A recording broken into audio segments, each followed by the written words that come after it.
need that sports encyclopedia. Where you at, Steve Kim? Got Trent in the cut. What up, man? The real Coach JB. My main man, Big Smitty. Are y'all ready for this? Run like something to prove it. Came to a conclusion that it's Smitty and JB and Smitty from West Coast to your side. Worldwide, we in your city. That sounds fine. Keep it 150. We never change what's happening. Hurdle link In any metric, Coach, you cannot have Russell Wilson in your Nick gave me my first offer. Like, you got to have that store and you got to be marketable. Hockey, football, baseball, then basketball. Oh, I love this fucking show so much, man. Are you mixing light and dark at 11 a.m.?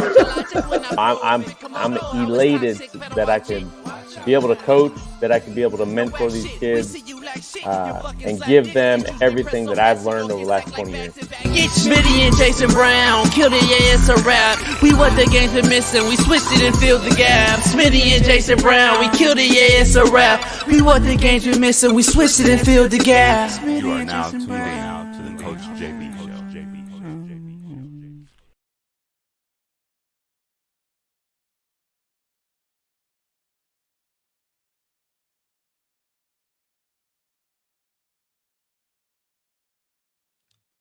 Hello? Can you hear me? Derek. Man, God, I hate this dang phone line, man.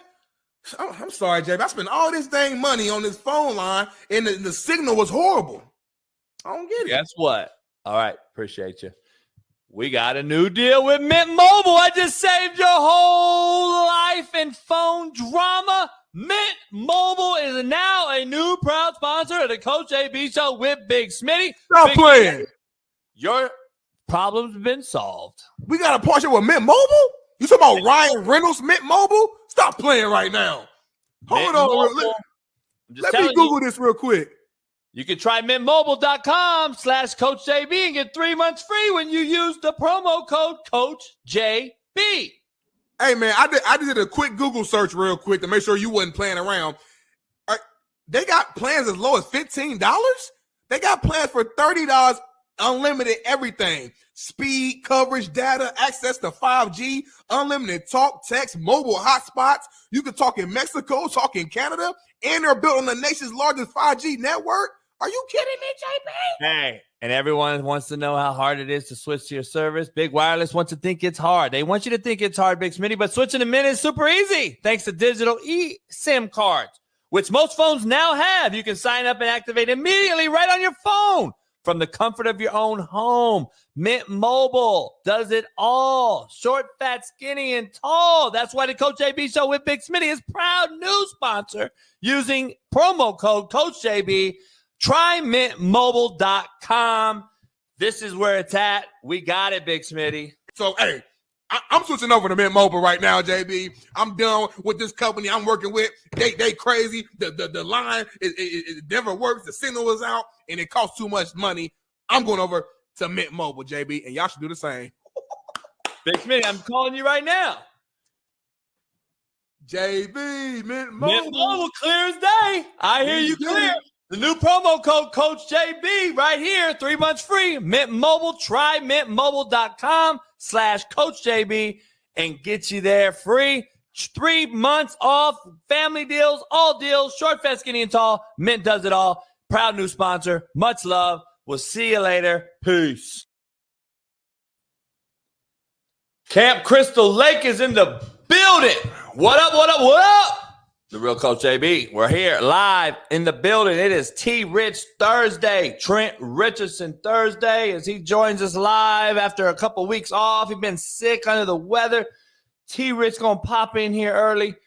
We got Big Matt McChesney, Big Steve Kim. We're going to break down the college football shambles that it is in as another head coach leaves. We're going to dive into that. Plus, our main man, drunk by the turn. Achilles. Big Smitty didn't know if he was a brother, if he was a white boy, if he was Mexican. He covers the Liv Golf tournament as they are in Mexico this week. He'll be calling us live from Mexico as the Liv Golf tournament is getting ready to tee off in their first tournament of the season. We're going to talk about that as well. Plus, we'll see if we can get a little DJ, a little Pat Perez to pop on with them. We'll see. We're going to have that new segment every single week as Drunk by the Turn joins us every single Thursday from a different venue across the country. Taking the show to a next level and golf, live golf, we're going to be covering. So stay tuned for that one today. It'll be the first segment. Shout out to him for popping on every Thursday morning towards the end of the show. And we got a loaded lineup today as we had Monday and Tuesday. Yesterday, Smitty and I were a little bit under the weather. We had a little bit of a couple of cocktails. And, you know, it was just a monotone show. But we still rocked the house, and we kept it live. I think Smitty recovered. I recovered. Now it's time to go. It's all go time. It's take the E out of go, ego, and he spells go, don't it? Oh, my part. Remember right there, the reverse psychology right here. See that? Go time. Take the E out of ego. It's go time. And without further ado, let's bring the Mr. Go in. Far East Side, Naptown's finest, Ball State legend, Fox Sports, behind the scene doing, AR5 goggle wearing, Lamar Jackson can't do wrong no matter what, saying 317 Post Road, Far East Side, Big Smitty. Welcome in, man.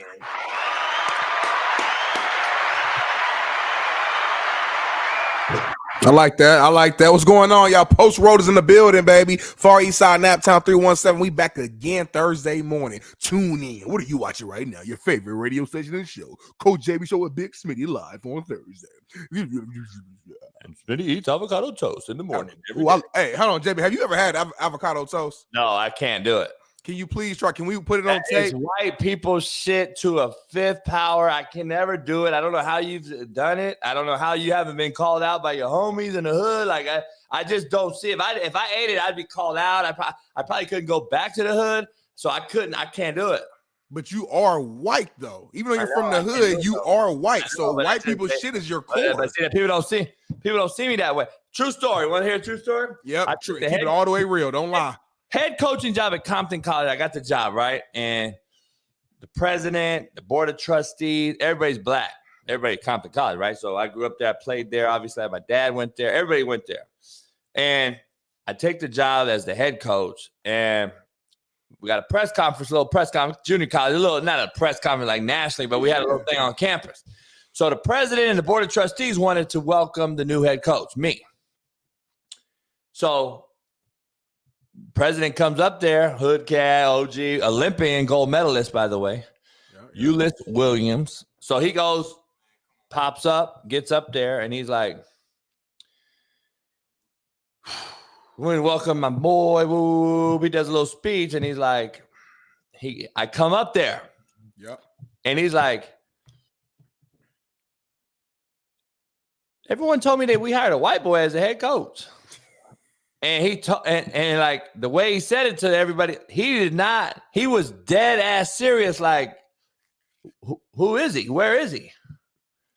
Like, as he introduced me. Right. That's a true story. So, see, can't go to the hood with avocado coach, dog, because they don't look at me like that. They look at me like, and I you know what I'm saying? They call me sellout for the black side, though. You know what I'm saying? You get sold out of the white side because you eat avocado toast. It's a difference, man. I'm such a real one, though. I'm such a real one, JB. It's not a real hood base. Look at me. There's nothing I can do. There's nothing I can do to change this. You know what I mean? There's nothing I can do to change where I'm actually from, where I actually walk the streets of. I'm validated. You know what I mean? And we got people in the chat right now. Look at Jazzy Jazz. Avocado toast is the shit. She ain't got no kids, JB. No kids. You know what I mean? CNA, hustling hard.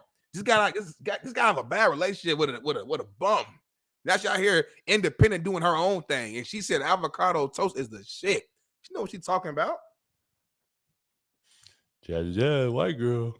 It's really good though, for real. You put the pico over the top.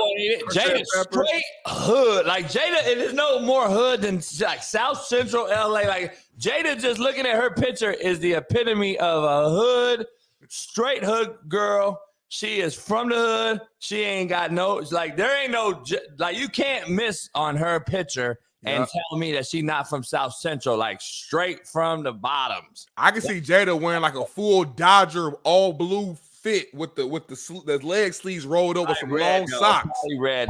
Okay, a full Angels fit. Where's she from? More likely, she's probably red. But you feel me though, right? The full baseball fit. You judged somebody yesterday, Jazzy. Can you judge Kelly? We already judged Kelly before. We broke Kelly down like a year ago. This is the homegirl now. Her picture, she's just real mysterious. She lets you know what she wants to let you know. Guess who wants to be judged and very upset that you did not judge her though? Lucy. Stop it. You know me and Lucy. You ain't judged her in 3 years. Well, once you get judged, you can't be judged again. That's just the rule. That's just the rule. You know what I mean? I didn't rejudge Jazzy just now. I was giving y'all a reminder. We already know about Lucy though, so I can't go because if I saw the picture right here, this wasn't her original picture though. See, she changed her picture. Lucy's all in, great mother. She got a mother. She raised her kids. She goes to college all the time. Yoga enthusiast. Her daughters cheer. So she's the cheer mom. She probably a helicopter mom. She can't let her kids go. She can't let them go.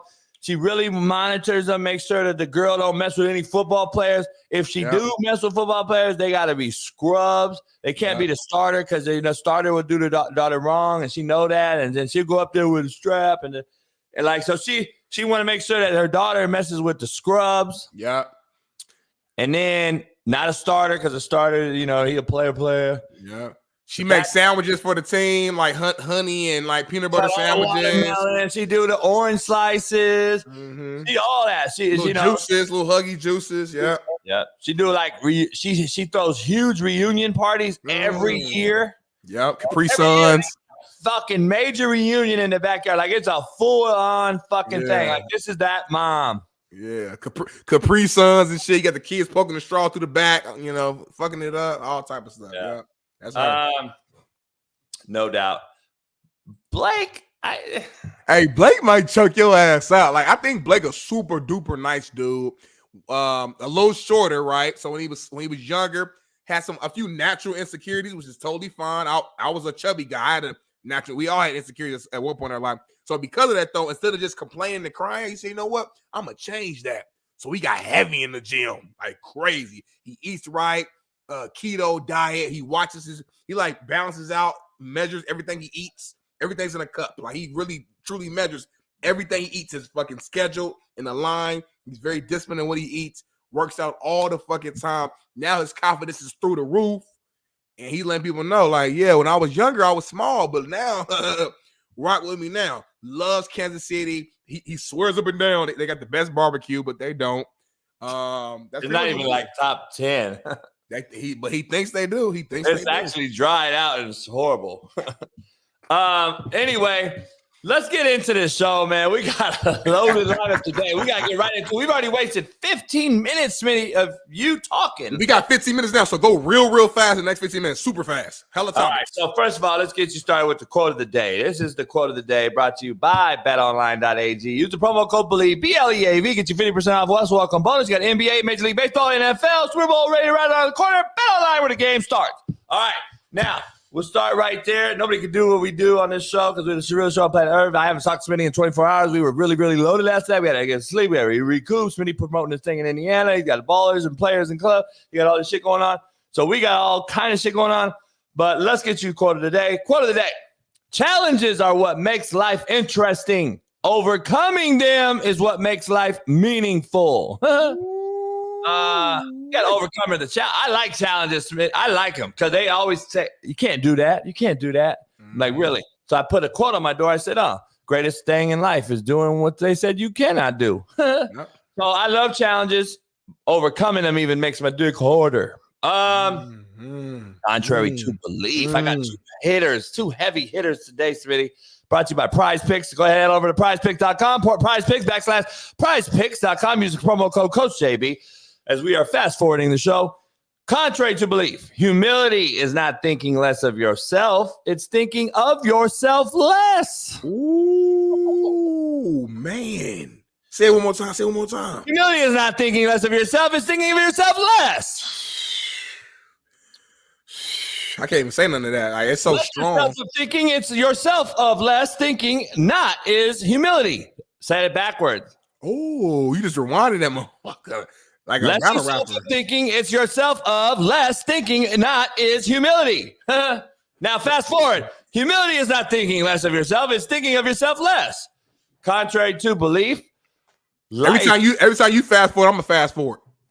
life is not a matter of holding good cards, Smitty, but of playing a poor hand well.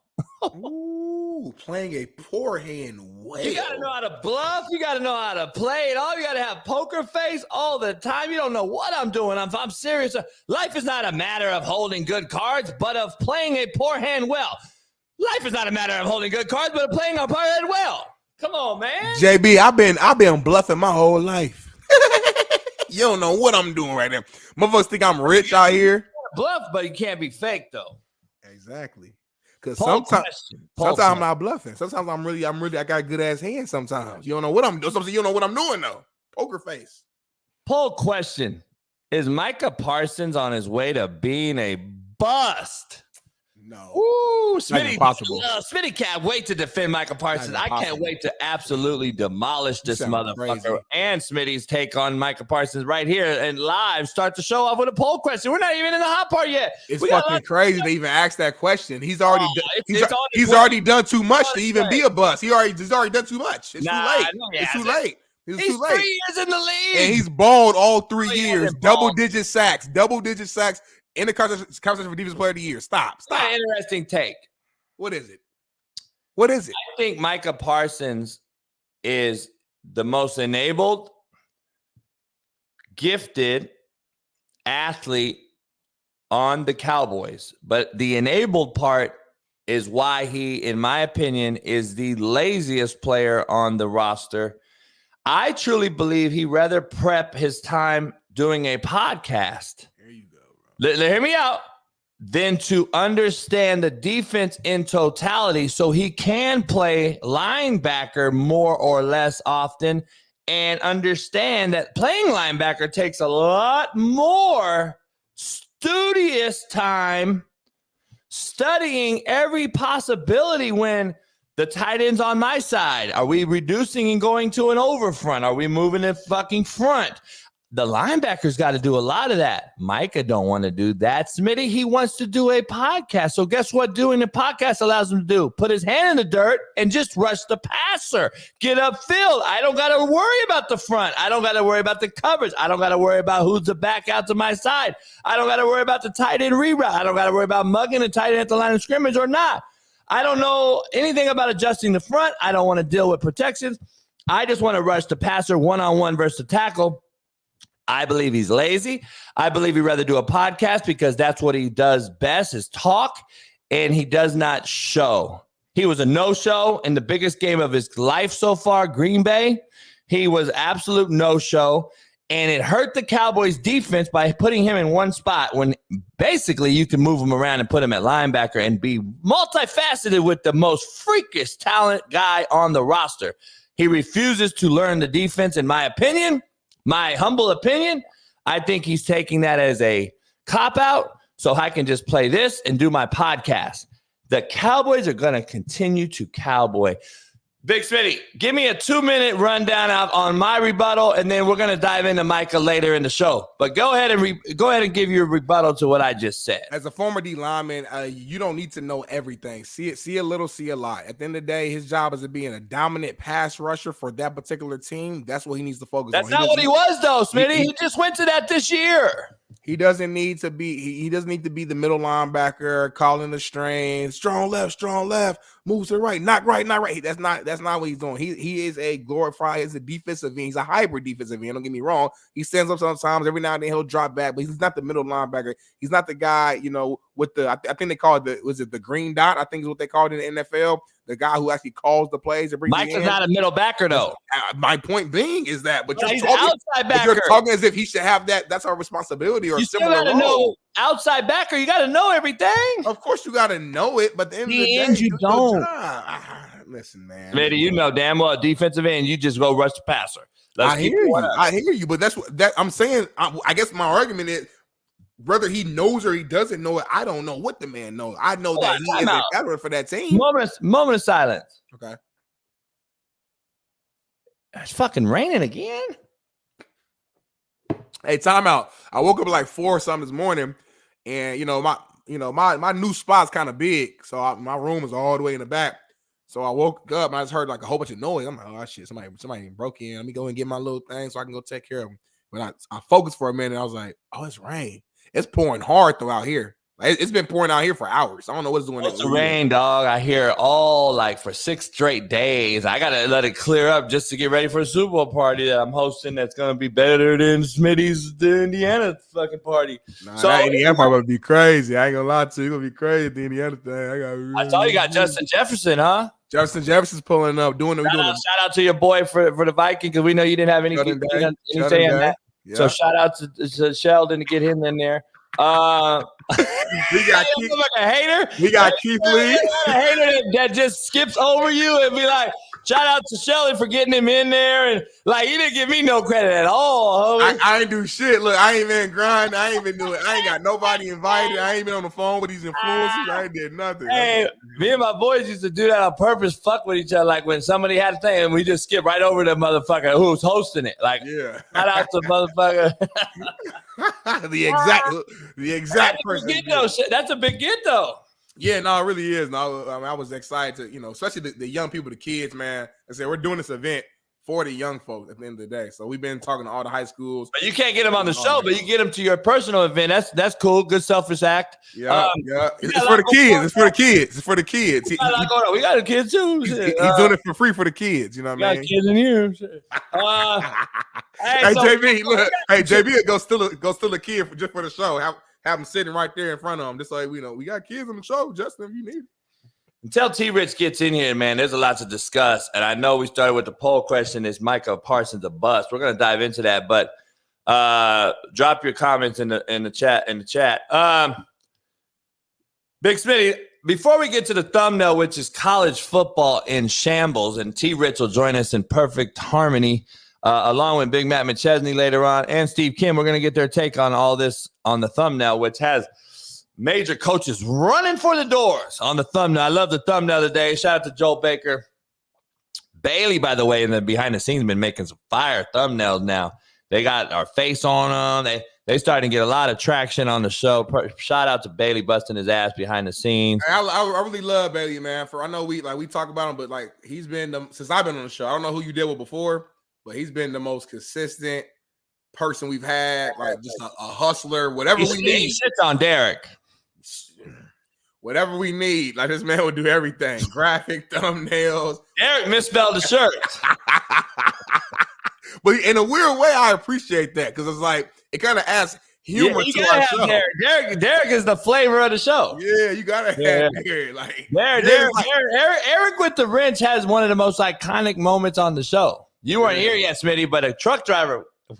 I don't know if we can find that clip. Derek, since you ain't made a commercial in 6 months, you need to go find that clip so we can show that clip. That clip was one of the best ones. A lot of people in this chat remember it that were here. A truck driver, Smitty, if you see this, you got to see it because you haven't seen it. We got to find the clip. If Erik with the wrench can find it, Isaiah knows. A lot of guys know. One of the greatest epic shits ever, dog. Like, he called in, was hot over. He would not correct his name. I said, you mean Derek? He's like, nah, Erik with the wrench. I said, you mean Derek?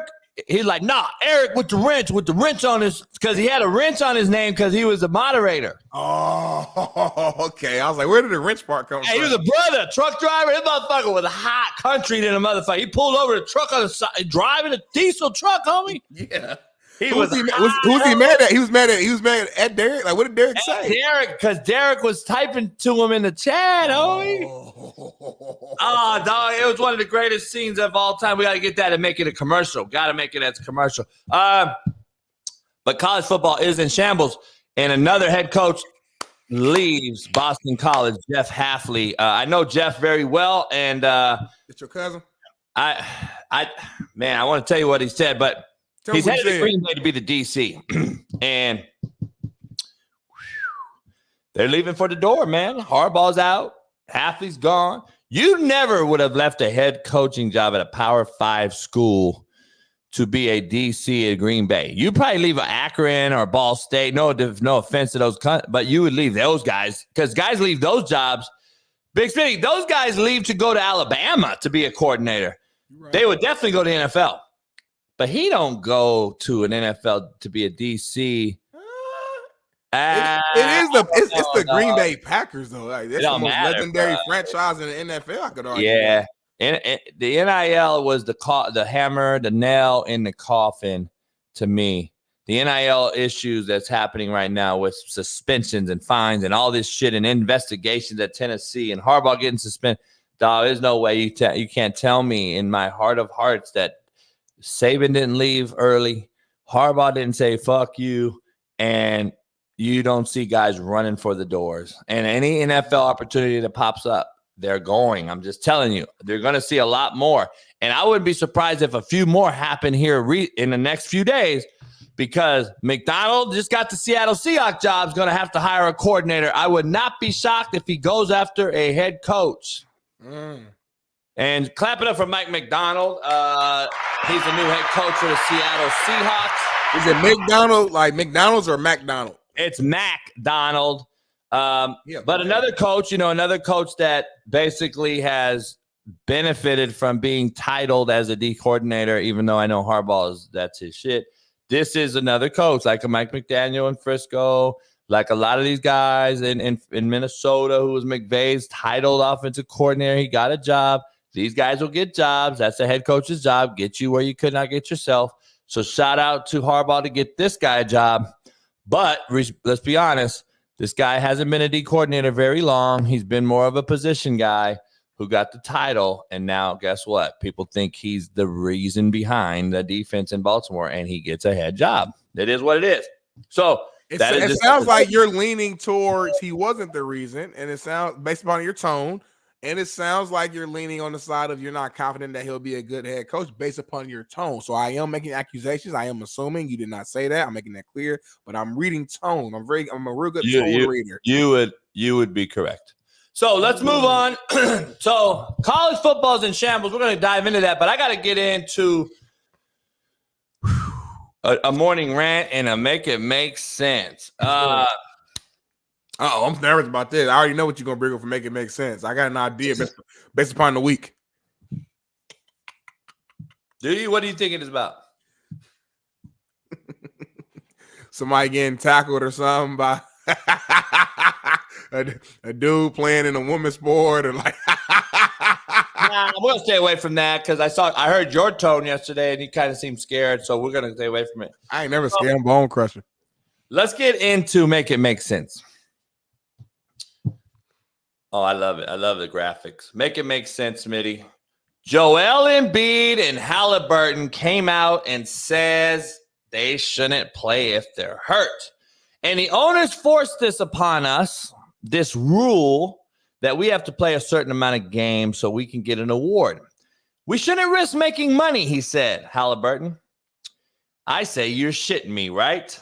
The owners finally standing on business, Smitty, and stepped up and said enough is enough.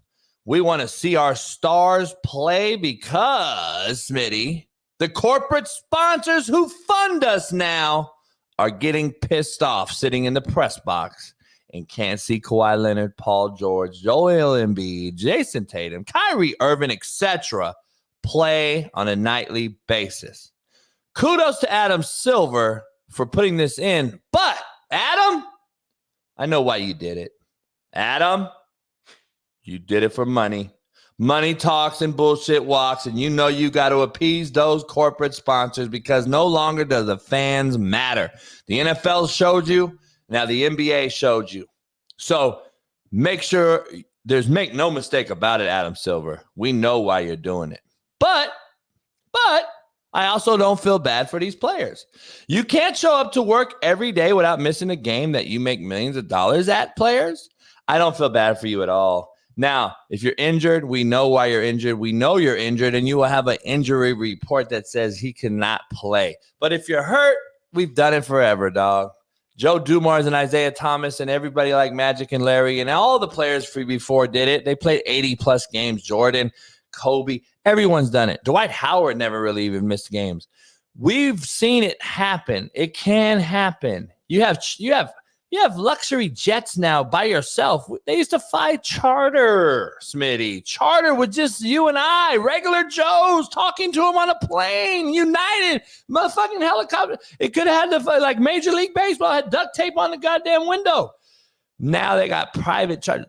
Like, look at Dallas. The Dallas Mavericks jet is like triple decker, jacuzzi. Like, if you can't do a game back to back and play, making all that money. Come on, man. To me, it just screams entitlement. And listen, when you pay people this much money, you're going to have entitled cats. And that's just the truth of the nature. So that's not the player's fault. I'm just saying, if you're going to pay them this much, make sure you understand, you give them an inch, they're going to take a foot. And that's what they've done. Now, Smitty, he's trying to reel the motherfucker back and change some rules on you. And now you're going to get fight back because now we're used to being able to miss this many games for no reason. And now you're going to have some problems. I like it, though, because eventually you're going to have to shock treat some people. I hope the NFL does it as well. Later on in my rant, you and I are going to dive into that. But where you at with this Joel Embiid and Halliburton thing? Baby, you got the quote from Halliburton, what he said? I think I sent it to you. I think it's stupid rule. Like plenty of the guys in the league, but this is what the owners want. So as players, we got to do our job and play in 65 games if we're able to. That sounds like the epitome of entitlement. Like, we got to do our job. Yeah, like, doesn't that sound like that? And I actually like Halliburton. Like he was at the Drew League. Like he seemed like a cool dude, but I just we got to do our job. Yeah, you got to do your job, motherfucker. We all got a job. That's why we come on the show. Hey, man, Mo gave us $100 million, Smitty, but man, today I just can't play that ad, dog. I guess I gotta play the ad, but fuck. I guess I gotta get some people some new telephone, but shit, man, that $100 million ain't enough. Like, what? You gotta do your job? I wish the Walmart worker fucking could sit out. Like I don't understand. No, I wish I could sit out. They hold on, time out. And they not even saying you can't sit out. You still got 17 games that you can't sit out. To me, the title, slap in the face. Slap me in the face. Now, if they said you had to play 78 out of 82 or so, all right, but like you still can miss like a good portion of games. It's not like they're just saying like you can't miss nothing. And what did Embiid say, Bailey? Did Embiid say something too? I think Embiid said something very similar. I think Draymond said something on his podcast about Embiid. I think Philly played Golden State the other day, and Joel Embiid, they claimed he wasn't fully healthy going into that game. And what happened was he ended up getting worse because somebody fell on top of his leg, and now he's actually out. So they're saying Draymond made some weird comment like, if Joel didn't play, maybe he don't get hurt. But that don't really make sense because it's not like he got like a non-contact injury or something that, a hamstring pull or something like that. Someone fell on his leg. So whether he set out the day before or whatever the case may be, that can happen at any point of a season. So I don't understand the injury. I got to ask you. You get to be around these cats and you see them in the real life at the Drew Leagues and in Compton and stuff like that. Mm-hmm. I got to ask you, like, why do you think they're the only ones on planet Earth who work? That isn't that entitlement at its finest? Like, I'm trying to figure out, how are they the only ones thinking that they actually are working people when the guys that used to pay your salary and still pay a portion, common fans who have a kid, 2 kids, 3 kids, a wife, they saved up for 6 months to come see Kyrie Irving dribble and cross you over, and then you sit out that day. You sit out that day, and they paid $2,000, which was hard-earned money. And this is why I do love the fact that KG and Barkley and Shaq and Paul Pierce and them come out on their shows and say the exact same things I'm saying. Like, you have a private jet now. You can lay back, relax. 6-7 footers can now lay down. We had to stay crunched up like this and play, and then get off and play a back-to-back in a new city every night. And I'm glad they're letting their counterparts know. These young enabled cats know. Motherfucker, you couldn't have done what we done. You couldn't have did what we did. You couldn't have traveled like we had to on a shitty plane and couple up and get off and in a shitty hotel. We had to do all that shit. You guys have the lap of luxury plus quadruple our money. What we made, you're quadrupling it, or if not more than that, probably. So probably 10 times. Magic Johnson made $1 million a year, dog, towards the end of his career. Michael Jordan, till the end, when he came out of retirement, they finally gave him $30 million, but he was making $2 million a year. So to me, it's a complete joke. And I'm just like, dog, the slap in the face of the forefathers in this profession and the game itself. The game is giving you this opportunity. You can't play in a game back to back. I wish the construction workers and the nurses and the doctors can just say, hey, I'm out for the week. Right. And see how many motherfuckers just die and get sicker and business stops being built and your home that you bought is not going to get built on time. And I wish that they would realize that shit. See, they're so enabled that they just have so much money. They just say, hey, agent, go buy me that mansion. I like that mansion. Go get that for me. And they ain't got to worry about the construction worker making it. They're separated from reality. That's a good point you just made. You know what I mean? Because you got so much money, that there's nothing that you're actually doing yourself. You pay for anything that you want, and you have someone else handle it for you. So, and when you want something done, you want it done right now, as fast as possible. If it's late, if they missing the day, you're pissed off. You want your money back. But when it's flipped and it's your turn to work, you want to make an excuse. Like, and listen, you guys know I usually side on the side of the players, but with this, I just can't do it because at the end of the day, this is your career. This is your job. You get paid to play. That's what you're supposed to do. And you're supposed to love the game that you play. But I guess that's probably gone out the window. But me as a player, I wanted to play just because I'm a competitor and I want to be out there. Whether I'm sore. As a football player too, we don't want to hear none of this shit. Because we always hurt. We always hurt. We're never not hurt ever.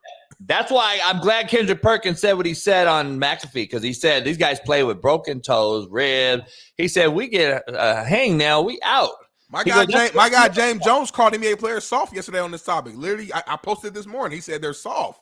He said the rule is in play because y'all soft. Like the only reason why Adam Silver made this rule is because y'all was overdoing it. Y'all was sitting out too much. Yeah, but here, what I scream from this right here though, what it screams to me is 65 games is causing us to get hurt. That's what screams out at me. Right. Like, what? All right, listen, play the Draymond Green thing, Bailey. Let's hear what he had to say. Very much so because of the 65 game limit. Well, I think it's actually quite bullshit. Guys didn't face those rules before, but those same all NBA teams, those same MVP awards lists, defensive player of the year, those lists are the same. I once lost a Defensive Player of the Year award to Kawhi Leonard, and I think he played 51 games. In turn, you get Joel, who comes out there tonight, and he forces it. And that's good. Freak played with him and JK diving for the ball, but maybe it's not as bad if the knee isn't already banged up. I don't really bang with it. And now we got one of our premier faces in this league, the MVP of our league, possibly hurt for an extended period of time because he's forcing it. Draymond, that's what you do in sports. You force it something unless you literally injured. Like I tore my shit. Like I can't do it. Other than that, yeah, you play. Yeah, my knee sore, go play. My ankle sore, go play. I got a big man. A lot as a D lineman for whatever reason. A lot of my forearm would get hit, and I would have big ass like this whole shit would just be swollen. I played. Fingers off, tore up, buddy tape it, you play. I know football players, D linemen will play with a full cast on because they broke their wrist. You play. So I just don't understand. If you're actually injured, yeah, don't duh. But if you can go play, you play. Kobe Bryant would be hurt all the time, broken fingers, all type of shit. He playing AI as small as he is. You guys remember the commercial? I think it was an old commercial where it showed all the Allen Iverson's injuries. Would always go out there and play. As athletes, you do force it because you love the game. You get paid a certain number to force it, and the fans as well. I don't understand. Like, what do we? Manny, did you see the hockey? I know you don't watch hockey because you're racist. Oh, I love. That's my favorite sport. Oh, okay. Well, we race a show and we don't do hockey here, but listen. This is the cold part. There's a motherfucker the other day who got slashed across his face, dog, with the fucking blade. 55 stitches. This motherfucker got in the back room and was in the game in the second period, homie. He played in the second period with a whole fucking face cut. Dog, last year I did a video. I don't know if we can find it, but I did a video that was so fucking comical. I think it was Mitchell or one of them Cleveland Cavaliers. Mm-hmm. Motherfucker got in the eye like this. This motherfucker, he got shot, homie. Like this motherfucker got shot from the upper deck by a sniper. And the motherfucker was like, No, they carried the motherfucker out of the arena, homie. He had a fucking. He got grazed like this. And this motherfucker acted like he got shot. I truly believe they want to get out of the game. Time out. Did you see? You see LeBron, same situation the other day? Dylan Brooks hit him in his head a little bit. This motherfucker on the ground. He laid out. Oh, bro. He had the ref really mad that he ain't call it. He ain't get him ejected. Like LeBron was pissed. He was heated. I'm like, damn, y'all really? And listen, I get basketball is not like a contact sport technically or whatever. And maybe as football players, we're just numb to that. I am admitting my bias and maybe JB's bias as a football guy. He was a quarterback in the old school where he got hit a lot. I was a defensive lineman where every single play was a car crash. So I think for us, it's very hard to have sympathy for a guy who's in fingers in their face, paws, or they got a little sprained ankle. It's just hard for me to really understand that because literally after 1 week of practice in the summer, we are all hurt. Maybe not even 1 week, but for the rest of the season, best believe we are hurt. Trust me. After you put pads on, JB, I'm hurt. I'm never just 100% after that point. And these players today, they talk as if they need to be 100% to play. And if you're 88 or if you're 90, you're forcing it. Come on, Big Smitty, it's an absolute joke. Who came back this week? Did you hear? Who came back? Ben Simmons. He came back and played the other night. Did you see? He played? He played his first game 2 nights ago. Ben Simmons playing 2 nights ago. It's like the equivalent of I'm trying to think like him playing is so rare. You know what I'm saying? That's a bigger shock than not. But playing. Hold up. But he played 2 nights ago and then he missed yesterday. No, he didn't. Jason, I'm gonna call you Jason. No, he didn't. He missed yesterday. Said he couldn't go. His back was stiff. He couldn't actually go back to back. You need to retire, man. If this is true, and Bailey, can you please find it and pull it up? I'm not lying to you, dog. No, I know. I believe you. I'm saying. I know. I'm just saying. He played a game. I think he had 12, 8, and 10 or something. Almost a triple double, and he did not play yesterday. You know what? Ben Simmons been like this. The more even in college at LSU was a lot of signs of him not really loving the game.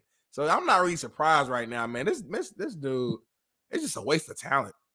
It's a waste of talent. There is nothing worse than a waste of talent. My daddy told me I was a very young kid, and that is true to this day. I used to preach that to my players. There's nothing worse than a waste of talent.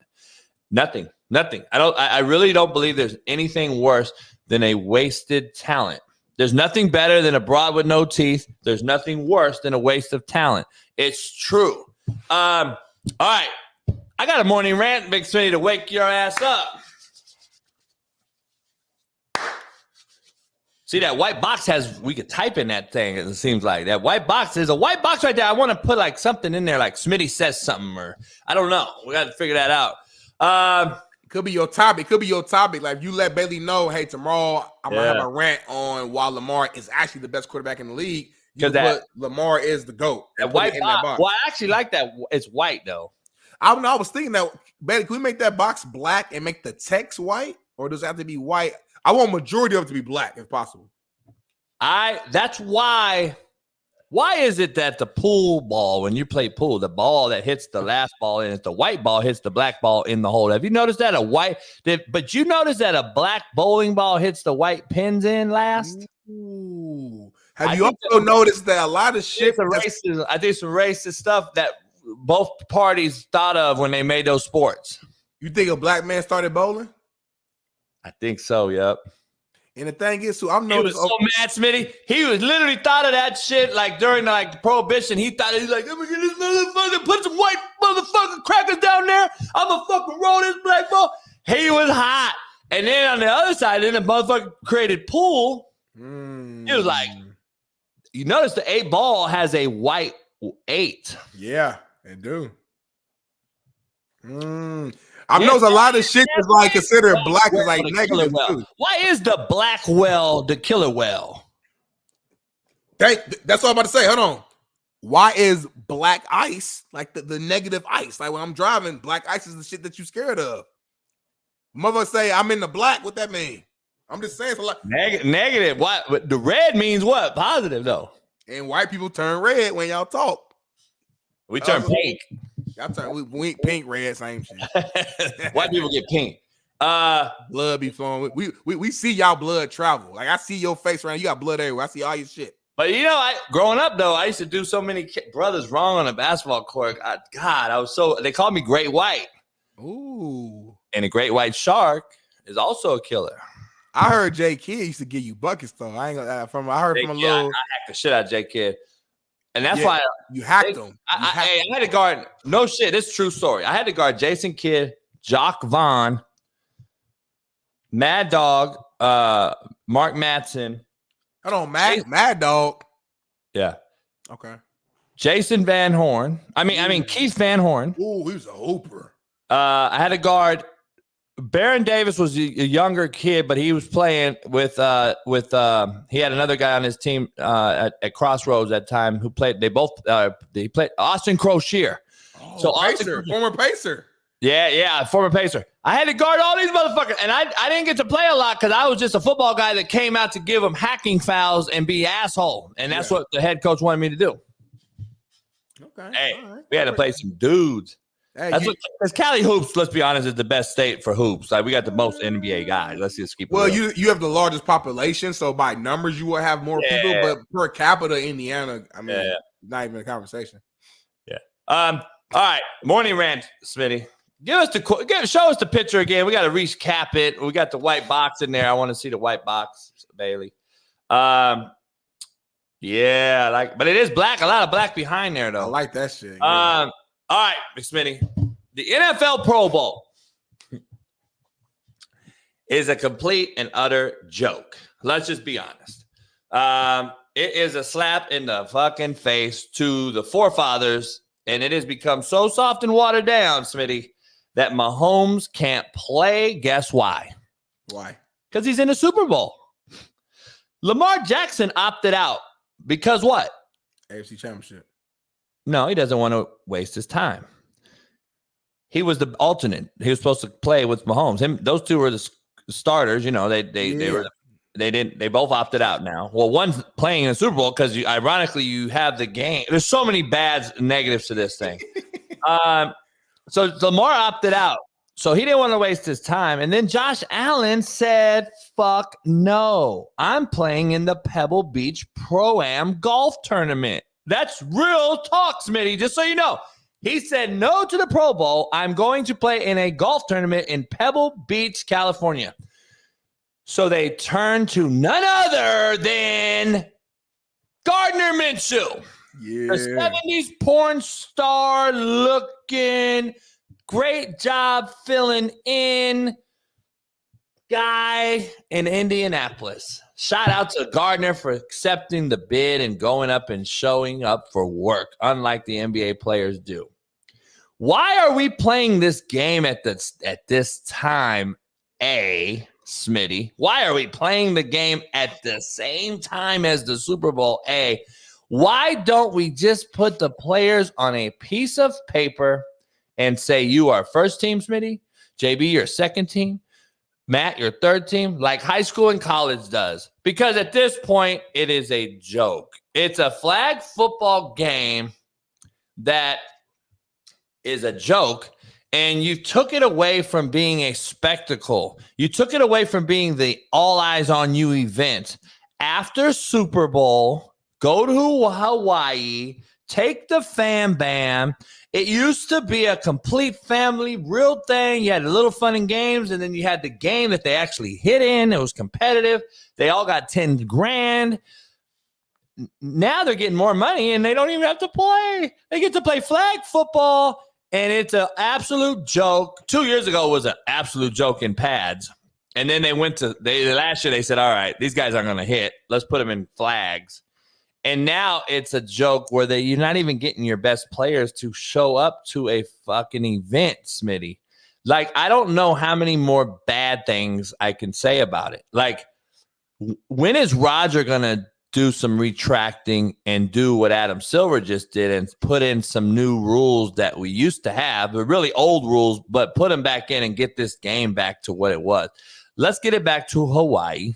Let's fucking get everybody back there after the season, after the Super Bowl champions have been crowned, get the best players in the game, or scrap it all together, dog.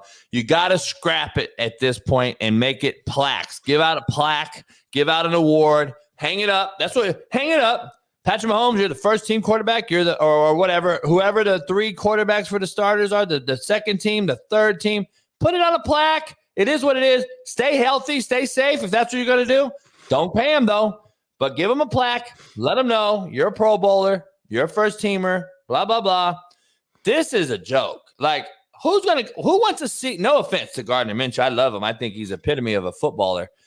Like, but who's going to watch him at the fucking Pro Bowl when you've turned down Josh Allen, 50 touchdowns, Lamar, excitement, Mahomes just being him? Why would you want to go see Gardner Minshew? That's like going to the All-Star game and LeBron, KD, Booker. Everybody said, you know what? I can't do it. And then we got fucking Austin Reeves. We got fucking Luke Walton. Like, what are we doing, homie? Like, I don't get why the fans don't say enough is enough. I'm not doing nothing about it no more. I don't get it, man. Fans have complained. You know, we used to be first team, second team, Smitty, and that was it. We're not going to have a game because, you know, so the Pro Bowl just is a slap in the face. I think you got to scrap it at this point because I can't believe you sold out the Vegas Arena last year for a flag football game. That screams to you, like Tank Johnson said, this is corporate sponsors at its finest paying for that now, and it's a cover-up. And now we think that the fans are really going. Fans ain't going. You got a few fans in the front row that they probably ticketed so you can have, like, it looks like they're drinking beer and shit, but then everything else was bought by corporate sponsors and paid for guys to go. It is a joke. We're getting bamboozled right in front of our very eyes. The Pro Bowl is a mockery. No, I mean, I agree with everything you said. I mean, you got, people getting voted as Pro Bowl alternates. And the thing about it, I think I said this maybe the other day, like in 20 years from now, when the young people who are kids now, once they become like my age and your age, and they're having debates about the current players, they're going to look at things like how many Pro Bowls did this guy get? And they'll say, oh, Gardner Minshew got a Pro Bowl. This quarterback did. He has to be better. And it's like, damn, like we just giving away Pro Bowls. So that's number one. Number two, but it's flag football. And I just think with the culture of football has become softer just because of just the soccer moms complaining, the whole CTE scare and scandal with the NFL and them and Goodell and the league having no choice but to try to like save face and make it seem like they're putting real effort towards making the game safer, which has trickled down to all levels. So even a couple weeks ago, they were considering removing tackled youth football here from California. Luckily, they didn't, but they were considering that, and it's all connected from the top to the bottom. So I just think that's why we're at a point now where it is flag football. And also, like you stated, the players especially last 10 so years, were not taking it serious. They were not hitting. And I honestly, I don't know if I fully blame them. No, it's the end of the year. The season's over. I've already did my due diligence. A lot of these players are up for like big contracts and new money here in the offseason. Why the hell will I go out here and injure myself in a Pro Bowl game that literally doesn't matter at all? Like, does not matter at all. You got a bigger chance of getting hurt in a flag game than you do in this fucking real pass. That's true too. That's true Like, too. Honestly, running around, absolute hypocrisy on not that you're saying something hypocritical, but the NFL's rules are hypocritical. Like the still get hurt. The most known injury in NFL's Pro Bowl history is Edwards for the New England Patriots, who spiral fractured his leg in the Sand Beach Flag Tournament in Hawaii years ago, to why they started to change the rules. Guess what? You were playing flag football in a sandbox, and your running back, Pro Bowl running back, blew out his knee so catastrophically that it ended his career for the most part. That was in a flag football game in a sandbox prior to the real game in pads. So let that sink in. So, like, I'm trying to figure out why, to your point, like, don't play it then. But again, then I cringe at that fact because we've played it our entire life. We played it. The Sean Taylors of the world are rolling over in his grave because he used to fucking hit you in the mouth in a Pro Bowl game, because the winners used to get paid money in the Pro Bowl, and the winners were actually playing that out. Guess what? You didn't blitz. You couldn't be in certain personnel groupings. There was no, that was the rules, which was cool. Now, we don't got to do a lot of thinking. We're not going to have to slide protections and all that shit. We want to chill. So we're just going to go play football, but it's going to be in pads, and we're going to put in a few plays, and you're going to run a base defense. We're going to run a base offense. That's what the Pro Bowl was. But we're hitting, and they were good games, and kickers mattered in the game, and it was a real thing. Nowadays, we're asking to not eliminate it because of a bag of money. Guess what, dog? You signed up to play this game. You're getting the opportunity to get that money. Whatever comes with that is in there. When I was a teacher, Smitty, I had to go to the Christmas party, and I had to go to the church, and I had to go do all these extra things. Guess what? That was all included in my contract. I had to go do those things. What is different? Like, all the Pro Bowl was included in their contract. That's the thing about it. It used to be, because you got to earn that, and then if you earn it, then you make a decision if you want. But it was in there that if you make it, you have to do all obligated things to if you make it. Like, you are obligated if you make it. If you're beneficiary of possibly getting an extra $100,000 or $10,000, then you need to go in the contract. But the thing is, they were doing it, but you can't control effort. Like, hey, Smitty, it used to also be you can't be on a motorcycle in the off season. You can't be on a jet ski in the off season. You can't be swimming with sharks. Like, that used to be a real thing. And you've seen the Tatises and all these guys in Major League Baseball blow out their shit on a jet ski worth $300 million. That they took that out too. Again, player empowerment rules the day. And that is what has happened. And it's like, now the NBA is trying to get some of it back and reel it in, and now you're getting fight back from the players who you've already enabled. So now it's like, ooh, it's going to be interesting on that front. When I know when the NBA goes to the players union and they're going to negotiate their new deals, and they're going to say, we want to miss whatever games we want to miss. Like, it's going to be a fight, because when you change and then you change back and then you realize you fucked up and the owners are pissed and the press box people that pay millions of dollars are pissed, now you have a problem, Houston, which in the NBA is called Adam Silver. In the NFL, it's called Roger Goodell. So you have a problem, Houston, when you try to change back to the way it should be after you've already given all your fucking power away to the players. So it's going to be a very interesting fight, to say the least. But let's dive into the thumbnail. College football is in shambles, Big Smitty. Big Matt can't join us. He's got some sick kiddos. He just texted us. Steve Kim's going to come on. T-Rich supposed to be on right now. I don't know where he's at. T-Rich texted me this morning like, I'm ready to roll. T-Rich ain't joining. Matt ain't joining. Steve Kim got some shit going on. He made a girl cry. He not coming. He ain't coming. Hopefully, Liv Golf can't show up because Liv ain't gonna have. He gonna be out this motherfucker. All right, college football is in shambles. Keith Smith said he can hop in. Keith Smith, let's bring him in. I do want to guess. Yeah, call in, Keith. I kind of want to talk to Keith. He's never called in. I want to see if he really looks like I truly don't want to see Keith's face. That's my cousin, bro. He's good people. I don't want to see Keith's face. I think I want to slap the shit out of Keith. Shout out to Emmanuel Moreno, best show out there, 990 Nizam. Appreciate you, my guy. I don't want to see Fat Keith because I get a lot of female vibes. Not in like a way that he's female, but like, you know, he got the saggy titties. He he's like, and he looks real nice. So Smitty, he looks like a super nice guy, and he's probably like, but it's like you just want to grab his titties like a bitch. You know what I'm saying? So I want to grab his titty like, you know what I'm saying? Anyway, let's get into football shambles. Football is in shambles. I had to do my coffee.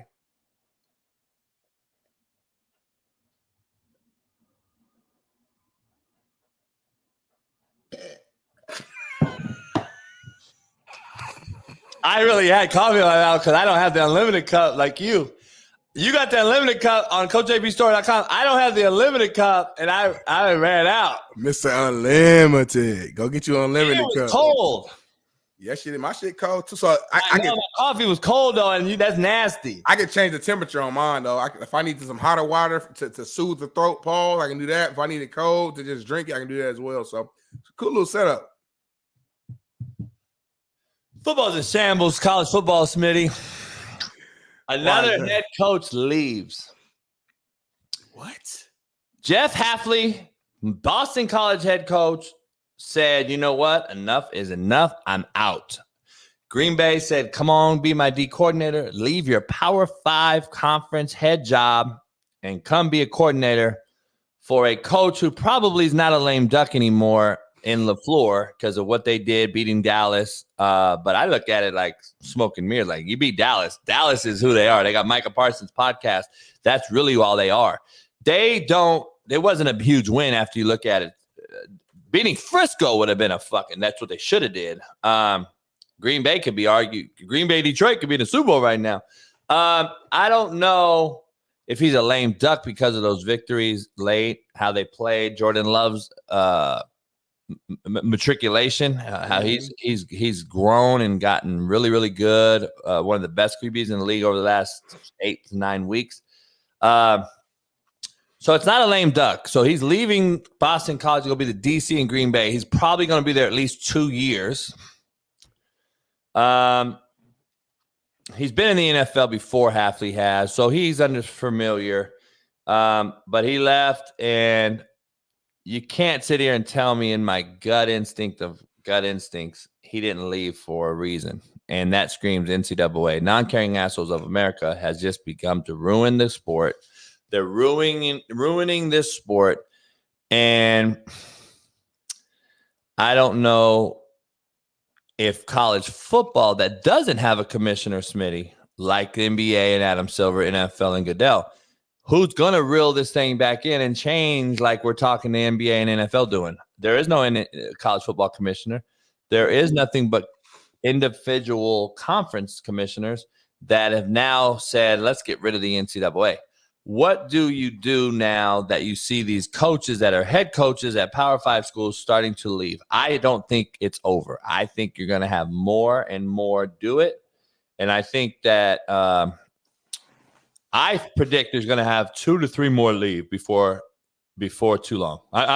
In the next few weeks, whoever hires Washington is going to have to go into college and get a coach, not for the head coach, but for coordinators. And then this hire in Seattle, getting an offensive coordinator, you're either going to go find a young quarterback coach somewhere or something, or you got to go college and get you a head coach that has been an offensive-minded guy. So, and you ain't going to get Sark and you ain't going to get Lane. So who are you going to get in college? And that is what I think the problem's going to be. So I don't know. Take it away, Smitty, but the college football is in shambles, and I'm telling you that right now. That is from word of mouth, from the words in the mouths of head coaches that I talked to in the last 2 days. Wow, well, that thing matriculated. I will say this, man. One person's trash is another person's treasure. And I said it to say this. We get that the game has changed. We don't like a lot of it. Some of it we like, some of it we don't.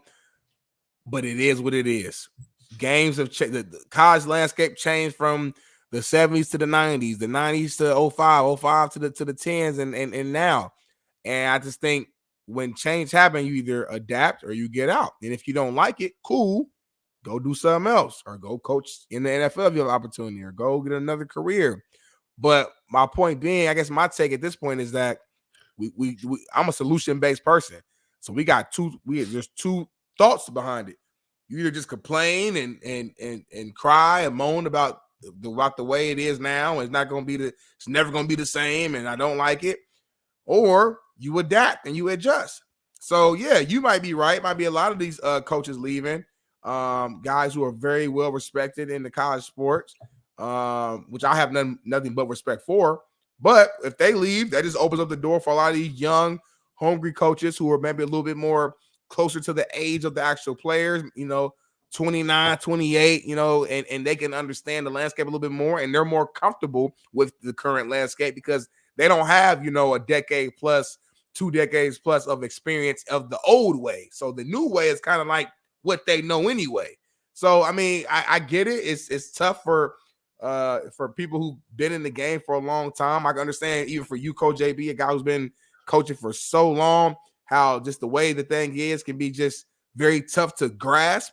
But I just think it opens up the door for a lot of these younger coaches, and that will breed the future GOATs. And there was one point in time where Nick Saban was young, you know what I'm saying, and we didn't know he was going to be Nick Saban or who he is now. So on the bright side, I gotta pause you. Okay. I got to pause you on that, though. Nick Saban became who he was because of who he worked for and the grind that he had to go through. You are talking in a sense that these cats are going to just get the job and learn on through osmosis. That's not how this thing works. They're not going to have a mentor to mentor them. So they're going to lack something in between the Nick Sabans and the Pete Carrolls and all those things, which were the older mentor in this equation. They don't have that no more. We're giving young guys jobs just to give young guys jobs to say young guys have a job. There's no fucking learning the system anymore. Now we're giving GAs coordinator roles who never put an offense in, defense in, schemed a defense, schemed an offense, put a scouting report together, structured an environment that is conducive to winning. That goes from the locker room to the rap on the walls to the quotes and the mission statements. We're adding to the problem, in my opinion. We are making it even worse. And this is why. You don't have young lead the young. Only the young that leads the young are lions. We don't have lions anymore, Big Smitty. We got cubs, and they haven't been taught how to go get food yet. They haven't learned how to hunt yet. You know what they learn? How to be cool with their fellow player so that they think I'm cool guy, and they won't figure out that I got to be asshole guy to get this kid to grow up and become a man. No, we're going to be cool and coddle them and say how great they are and don't leave. And they're going to end up leaving anyway. And I don't believe we're teaching these guys anything by putting these guys in these spots so early. And that goes for the NFL as well. We're putting these guys in spots that have been titled coordinators, but they have yet to really coordinate. And that is why you're seeing little things like the Fangio and the Mike McDaniel thing being oil and water because, I see you, Mike McDaniel, allowing your players to go out in Miami nightlife and not really take this serious. I go to practice the next day and cuss out my players for not knowing what the fucking scheme is. And then I find out they're at Miami nightlife all night. And Mike McDaniel says, hey, get younger. I need more rah-rah. That is the fire and ice that we're facing, in my opinion. And I know that's for fact what I'm saying because I'm hearing it and talking to it. Here's a quote. Here's a text right now. Goes with what you've been saying, JB. It's becoming unbearable to coach in college. I said, come out to the Super Bowl party, man. Blah, blah, blah. He comes back and says, I just got a new job, but this is a fucking joke. Quote, unquote. Won't tell you who it was. Won't tell you who said it, but it's someone of high significance, and he's talking about college football. It is a fucking joke, is exact quote. Now, big-time OG coaches that say that, dog, there's a problem. I'm just saying there's a fundamental internal issue And these guys went out, Smitty. They went out. And when they go out, Smitty, boom, you're going to see the explosion. Now, I'm not going to say and I'll agree to you. What does that mean? That's my question. What does that mean? It's going to take years for it to be where your point is, okay, the new young guy's taking over, blah, blah, blah. It's never going to be the same, but it's going to be the norm now. But it's going to be years away. And we're all going to be looking at some young guys roam the sideline. We got a bunch of fucking – I think you're going to have a bunch of fucking too many Indians – or too many Chiefs, not enough Indians is what we're going to have. And when you have that, there's no hierarchy. Player empowerment's only going to just sizzle out over the top. And I believe you're going to have what we have. You're going to have more transfers than ever. You're going to have more fucking bitching and moaning. You're going to have less accountability. You're going to have less professionalism, less culture. And college football, the USCs and the Blue Bloods and the Michigans and Ohio States will mean absolutely nothing. It'll mean nothing anymore. It'll be straight pay to play. I don't care where I go. Oh, Ohio State, cool. Like, you get kids now that are so entitled that Ohio State don't mean shit, Big Smitty. USC don't mean shit. I can't even imagine a Ball State where cats grew up in Muncie or in that area and are like, fuck, Ball State's my dream school. I want to go. Now they're like, Ball State? Well, fuck. Like, he grew up in Muncie and was like, hell no, I'm going to fucking Ohio State. They're not paying me, dog. I gotta go to Ohio State. I think you're gonna see the implosion of college football. And I'm just telling you. The thing is, though, Jack, I feel what you're saying. You know, it's always a shift when the old leaves and the new comes in. And when I say old and new, I'm not talking about age per se. I'm just saying like experienced coaches. You know, they could be there's some 40-year-old coaches who've been coaching for a long time too. So you know what I mean. So there's always going to be a little bit of a shift. It's going to take some time to make it to like reset, so to speak. But I don't know. At the same time, though, I believe there's still some Dan Lannings out there who's a combination of young but also experienced, and who also knows how to adapt to what's going on now. I'm not saying he loves it. I don't know. You know him more than me. I don't know. I'm just saying I don't see Dan Lanning just leaving in the next couple of years. Nah, he's building something. Smitty, you saw a text message I showed you from Dan Lanning the other day, right? Yes. It was funny as hell, right? Yes.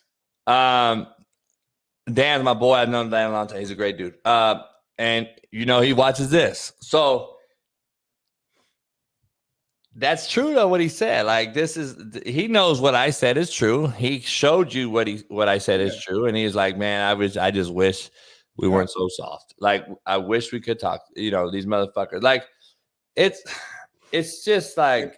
And that's true. But I guess my point, though, being is he's not about to leave, is what I'm saying. So I guess my bigger point is, even though the Sabans might be leaving and some other coaches might be continuing to leaving, there's still going to be some really good to great coaches who just like basically got the mindset of fuck it. Yeah, they're changing. I don't like it. It might be softer. I hate the fact I got to call these players, whatever case may be. But there will be a group of good to great coaches who's like, you know what? I'm going to adapt and figure it out. And those will be the ones that will keep this train rolling, is what I'm saying. It's not like I feel like we got the mindset that we only have like only the OGs can coach. I don't believe that. I just don't believe that. Someone in the chat said something, and it's funny. I just said, I didn't even know he said it, but he said, am I the only one that doesn't believe JB talks to coaches? That he said. That Jeffrey dude always talking shit. Why would I lie? Do I need to lie about that? I'm so glad that I just brought up the Lanning text that I shared with you the other day. And I didn't even see that text. Oh, he always does? He's not even a member. Yeah, I mean, he's on thin ice. I'll say that. He's on thin ice. Jeffrey D. I don't know. Oh, Jeffrey Dickhead. Become a member. You have 30 seconds. Give him a minute. Give him a minute because it might take time. 29, 28, 27.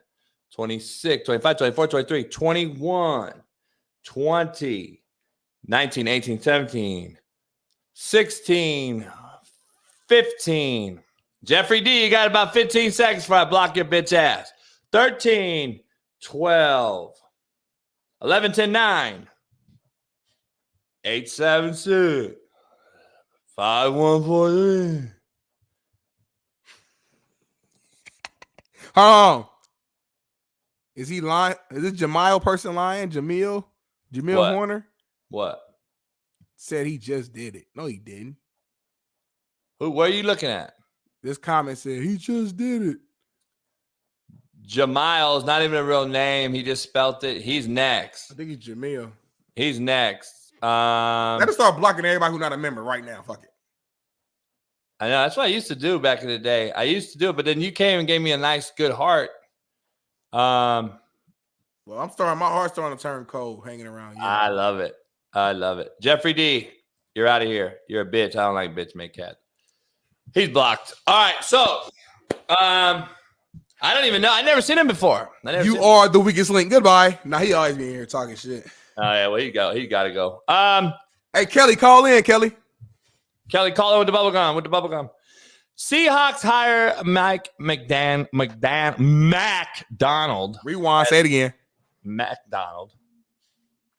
Mike McDonald. I want a double cheeseburger as the new head coach.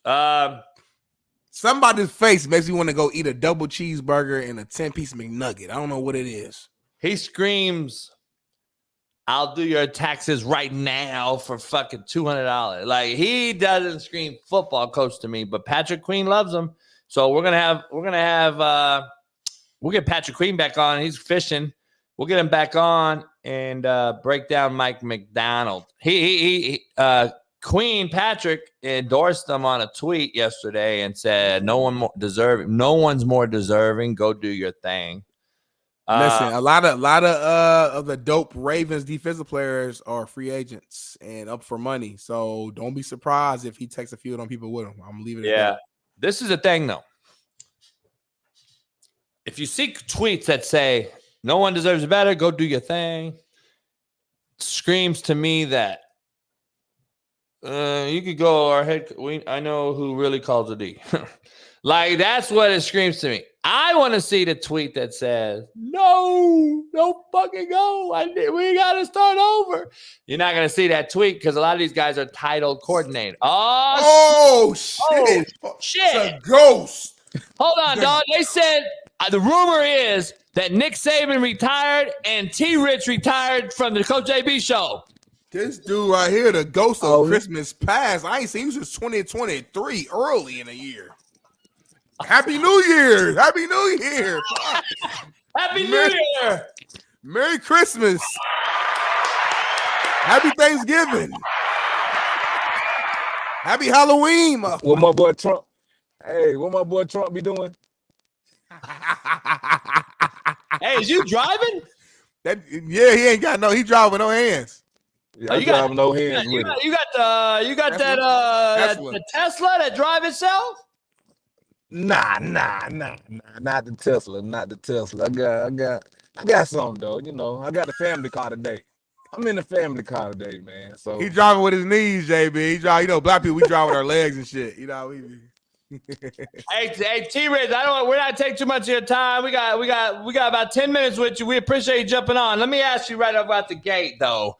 College football is in shambles. The head coach at Boston College just walked away yesterday and became the D coordinator for the Green Bay Packers. We've already seen your mentor and coach, Nick Saban, walk away. Jim Harbaugh walked out, said, screw this. I got suspended twice. I'm going back to the league. And I think we're going to see a lot more this year still before the season's done, leave and go to the NFL if they can. What's going on in college football? Is it in shambles? Is it even fixable? Well, it's crazy right now, right? Because you see guys like Nick Saban, we knew that was going to come to the end. Hell, like my guy said the other day, Jalen said, well, he's 28 years or 27 years away from being 100, right? We get that. But when you see guys like Kirby Smart, that's a young coach. I mean, I guess a young but medium, I don't know, coach, that's taking interviews for the NFL, and he got the best situation it is right now. He's the guy that Nick is passing a torch to. When I mean, like, his whole coaching staff, his whole coaching style, his, everything that he's taught him, he's been the one that's been his most successful guy. And you see guys from, Boston College, you know, the older guys that's, you know, that's been dogs. And I think what you were just saying, JB, it was like, man, it's not enough Chiefs. Or you were saying there was too many Chiefs. But I think for real, the situation is now we got too many Indians and not a Chief.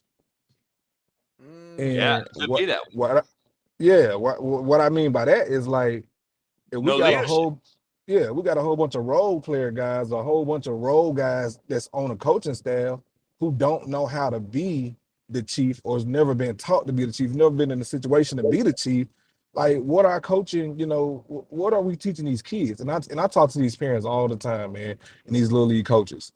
And I give them an example because I learned how it's one thing to change my whole coaching style when I was coaching my son at an early age. I was just telling him, you know, hey, you know, you got to run up that way and run this way and, you know, run this. And my coach stopped me. Well, my teammate, but he's my trainer, Mike McCoy. He trained a lot of these guys. And he stopped me in my tracks. He's like, hey, man, he's not getting it because you're telling him. You're not showing him. You're not walking through with him. Think about how many times we walk through. You know, think about how many times we have a slow period before we go fast. And so we got a whole bunch of guys that, you know, don't realize like, hey, some of these folks got to be catered to and nurtured the right way. Even in the NFL, JB, Smitty, y'all know this, like we go slow before every fast period, every play that we're going to run. You get what I'm saying? So we can have it on point and we meet about that. And then we'll go back outside and run it fast and all this other stuff. You get what I'm saying? Like it's a whole process of it. But I think it's not catered to college football no more to where like the integrity of the game is showing these guys how to become a pro. Yeah. And that's on every level. And that's why I respect Coach Saban like I do, because people don't realize what a real dynasty is. That dynasty, what Nick built over there is putting out players. Yeah, we get that. Winning championships, yeah, we get that. But putting out coaches to make them better. Putting out coaches to, you know, go somewhere like Nick can't really develop a real son or a mentor relationship with somebody over a year. You know what I'm saying? Like, or, you know, have that relationship vibe to where I can make sure I can tell you what you need to know. And you're going to hear it and take it the right way and process it, other than getting in your feelings and say, well, shoot, I got the pedigree now and I can just go somewhere else. And you jumping out there early, and now you jump out there and you get in a situation to where you really lost because you haven't spent enough time there. You haven't been able to develop. Like I couldn't be a man that I am today if I didn't come up underneath my mom and my grandma, right? Like I had spent years underneath them. Coach JB, you spent years underneath somebody before you became a head coach or offense coordinator. Smitty, we played ball for the longest. JB, we played ball for the longest before we became a college athlete or a pro. You get what I'm saying? Like, yeah, it's all a process. It's so steps. Yeah, I just think, bro, like we're suffering with that, and it's like, wow, Jim Harbaugh, like, why would I stay in college football if y'all trying to rope me off and blackball me, and I could just go to the NFL and do the same shit the legal way? Since y'all quote unquote trying to rope me off for a hamburger, well, that's crazy. Hey, T-Ray, I was just saying that to Smitty because I said Smitty was like talking about how the young coaches are coming in, and I was like, they're missing something though. They're missing the mentor of the guy. Nick Saban had the GA as a youngster and go grind and learn how to put a book together and learn how to go. Now we're throwing cats in the fire. Like, here, you the head coach, dog, go do it. Like, these cats have no clue what to do. Like, it's like the blind leading the blind at the end of the day. And I think it's going to get worse before it gets better. To your point, I don't know if we can. I don't know who's teaching these cats. And so what are we doing for our kids though? Like, what are we we send these guys to the NFL and we send them to some pro guys, and you know how pro guys are, right? JB, Big Smitty, like shit, you should already know how to be in a 3-point stance. You should already know how to, you know, fight off the pass block. You should already know your snap. Like, okay, let's talk about the center from Alabama, who quote unquote just got in the transfer portal after having one of the most terrible games. And I'm not the guy to point out people, but having one of the worst games of his career, and you get in the transfer portal. I don't know why he got in the transfer portal. I don't know, was it, hey, he couldn't come back, or hey, he was in his feelings. You know what I'm saying? Right. But instead of biting that bullet and say, you know what, I'm gonna come back and I'm gonna show the world what I'm supposed to be doing here, or what I can do here, what I can achieve here. You jump in the transfer portal and you go to a school that's just as big, and you think you fit to go there and not stink like you haven't been stinking already. Like, stink follow you no matter what. And I learned that. My shit, I learned that in the NFL. Yeah, I agree. It's gonna be interesting. Like, and T-Rich, that dude could come back, play, screw up a snap next year in a playoff, and everybody's gonna say you should have transferred. But guess what? Guess what though? So what? That's life. That's how it works. That's what it is. You had the balls though to come back and re-snap that football, and that is gonna get you somewhere bigger in life down the line. You played in 2 playoff games and you screwed up, but it is what it is. We didn't run from it, though. See, back in the day, we stayed there and faced the adversity. Nowadays, cats are so quick to run from the adversity because of social media, because of the phone and the peer pressure that these cats face, which is at an all-time high. And I agree with Doc Mendoza in the chat that said, like, Smitty played for a hard-nosed dude. T-Rich played for a hard-nosed dude. And now you guys are reiterating those sentiments. Like, Big Smitty came to start the shows. We talking about these NBA players, T-Rich, like, these cats are bitching and moaning about playing 65 games. And Smitty was like, hell no, that's what sports is. You're supposed to play the game. So, like, to Doc's point, Smitty played for an old school cat. Like, a lot of guys played for me. Jermaine Johnson played the Pro Bowl yesterday. He wrote a big old thing about me saying, you crazy, talk crazy to me, but I get it now. Like, he's like, I get it now, though, and I can't thank you enough for bringing me to the middle of shithole Kansas and fucking ball. Like, those are the things that people remember, though. Not like it was easy and you catered me, walked me to class, and you walked me through the process. Like, nobody cares about that no more, and they don't even respect those guys no more. So, I don't know. I think it's very interesting, to say the least. Bro, that's perfect because, like, my situation in high school, I didn't play my first 2 years. I couldn't walk for 2 years. So they fired my coach that we had, got us another coach in there, and the coach that they got in there was the coach for Emmitt Smith and Derrick Brooks. And so when he first got there, first day, right, I'm sitting on the breezeway. I'm cool with it. It's me and a little, the girl I was dating at the time on the breezeway. I'm sitting down, the bell, just rung, football practice starting about 45 minutes, we chilling for a second. And this white guy come in there and say, tell Trent to get his black ass in here. Huh? Who you talking to, bro? Like, hold on. I don't even know you. Yeah, I don't even know you. Like, who? Like, and he's an older guy, so it's like, whoa, bro, like, what you got going on? And so, I'm talking to my coach, my track coach, which is my receiver coach, Coach Boyd. I'm like, man, what's up, coach? Like, what's up with this dude? He's like, hey, he know what he's doing. Listen to what he's saying, not how he's saying it. I'm telling you, he's gonna be the best coach for you. That man sat me out the whole spring at running back and had me play safety. I killed this safety, but I played 2 snaps of running back and scored 2 plays. And I looked at him and I said, Coach, you still don't want me to play running back? He said, you deserve it. You got it. He said, but I had to teach you something. And, man, I probably got cussed every day, and it wasn't intentionally at me, but it was making me mentally strong to where when I got to Alabama, or when I was working out of Alabama, going through those 110s and those 4-quarter programs that we had, man, that shit was a cakewalk to me. Like, it was like mentally, I was way ahead of everybody. Like, I remember guys. I don't know if my guy gonna get mad at me, right? On my brother. So Mark Ingram, right? His freshman year, I think it was freshman or sophomore year, wherever it was. We down there running 110s.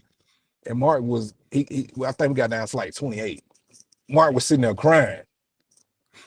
And that damn Terry Jones say, ain't nobody tell you bring your black ass down to this damn house, boy. You take your ass back to Flint with that. So Mark, he's an emotional person. And if you know Mark, he's all into it, and he was just sitting over there whining and crying. And you can take your ass back to that cold with all that. And I tell you, bring your ass down here to this house. I mean, but like mentally, like I was ahead of Mark. Like, and I was a year after him in school, but like I'm looking at Mark like, bro, look, come on, let's go. Like, this is your year. They're like, come on, this is what we got to do. But mentally, he was tapped out. And so, but he had to be taught that from a different way of life, because when you got somebody just going to sit there that's going to cater to you, or sit there that's going to tell you what you want to hear, not what you need to hear, it really messes you up, bro. Like I never sugarcoat anything with my kids, bro. Like I try my hardest to make sure that they know that they got to be responsible for the stuff that I can't handle for them. And the stuff that I can handle for y'all get used to it and learn it to where y'all take it to the next level and do it way better than I did. Hey, T-Rich, before I let you go, and I appreciate you driving, so I don't want to, you got to be safe. You got kids in the back, everything. T-Rich, you hear me? We lose him? You hear me? Yeah, I'm here. Hey, so before I let you go real quick, everything you just said can't happen no more. Because not you, but let's just say T-Rich 2.0, 2024 T-Rich, you say, bring your ass over here, blah, blah, blah. First of all, the coach is fired. Second of all, you transferring. Yeah. So, you transferring too, because you don't want that first time meeting you and he says, bring your ass over here. Like, that's me in a nutshell. That's how I coach. And guess what? The kids recognize real. And they said, oh, he a real one. He just talking that shit to get me go. But nowadays, cats will transfer. The coach will be fired. We'll have all those type of things. So, hey, it's T-Rich. But JB, you look at life today. On here, we got to get you back on next week before the season ends to talk about the Super Bowl. Oh yeah, most definitely. And to go back on what you just said, man, you look at life today. We got more bum threats and more bummings going on. We got more mass killers going on today. Like, it's so much going on, bro, to like we're really making our world soft. And I get it, it's a new day and age. But like right now, bro, like we're headed, and this is a pat on my back for me right here, right? This is one of my things. All my kids got something different. My oldest daughter, she's National Honor Society. My youngest daughter, she probably going to be one of the smartest vets it is out there. Like right now, we're headed to the Pro Bowl for the Youth Pro Bowl for TJ and Toa, my baby boy, and my nephew to play in a Youth Pro Bowl down at the Pro Bowl right now. We're headed. That's where we're headed to right now. Everybody in the back, everybody trying to get out the camera. But where's it at? We headed to Orlando. Yeah, we headed to Orlando right now to go down there. And I say that and I brag on that. And it's a pat on my back because everything I went through, man, my kids are taking that shit and they going to the top of the mountain with it, and they looking at it as like, oh, this is a redemption for my pops. Like, this is redemption to let everybody know, like, the Richardsons are gonna be strong no matter what. So it's full circle for me, man. And even with my nephew, bro, my nephew just got his 20-something offer. And he's out of Pensacola, Florida, same school I went to, and his brother got murdered a few years ago. I don't know if y'all heard about the kid from Kennesaw State who got murdered, and it was everywhere. He went home for the 4th of July weekend and one evening at home for 4 hours, and wrong place, wrong time. Somebody else thought it was his car and he got murdered. And his little brother went through it. That was seeing his idol, his big brother, he got hit 14 times.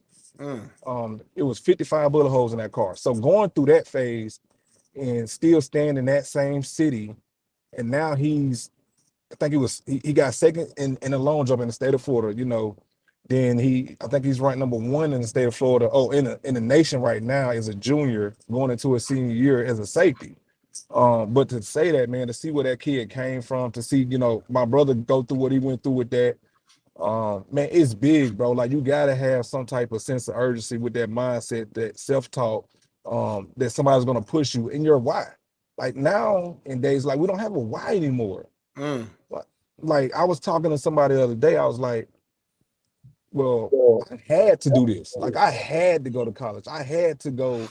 And the reason I chose Alabama, because they got the program where you're a football player, your kids go on a full free scholarship. That was the biggest reason I chose Alabama. My kids ain't got to worry about a scholarship at Alabama. And I had a kid already at school. You get what I'm saying? Like, in high school, I had a kid already. So people don't, when I talk about Alabama and I tell them that I'm indebted to them because no matter what, my kids are going to be able to go to school free as long as they meet the certain credentials as far as grades wise, right? But that's just like all the Castile. That's like the Bobby Humphreys. Like they never had to pay. I mean, they never used a football scholarship. Yeah. No question, no doubt. Shout out to the program. Yeah, shout out to you, man. Bam, bam. Tell the babies in the back they can pop up now. We'll see you next week. Appreciate you. Next week. We'll talk Super Bowl and what you think about it and who you like, and then and we'll hook up soon. Hopefully, we can hook up soon and get together. But shout out, man. Be safe on that road, and we'll see you next week. Yes, sir. Yes, sir. Appreciate y'all, man. All right, brother. T-Rich, everybody. Pound the like, subscribe, become a member. Write to Steve Kim in the dark shadows. He's in the movie theaters. What's going on? It's raining out here, and there's no sunshine, so it is what it is. Man, it started to pour down over here just a few minutes ago. No, it's been pouring out here for hours out here. And like, so you're not really in LA for real. Me and Steve, we're like actually in the hood, in the city. It's been pouring out here for hours. Steve, yesterday's show was miserable. I got home around 2 a.m. I stayed late at trainees. I mended the fence with our issue that we had.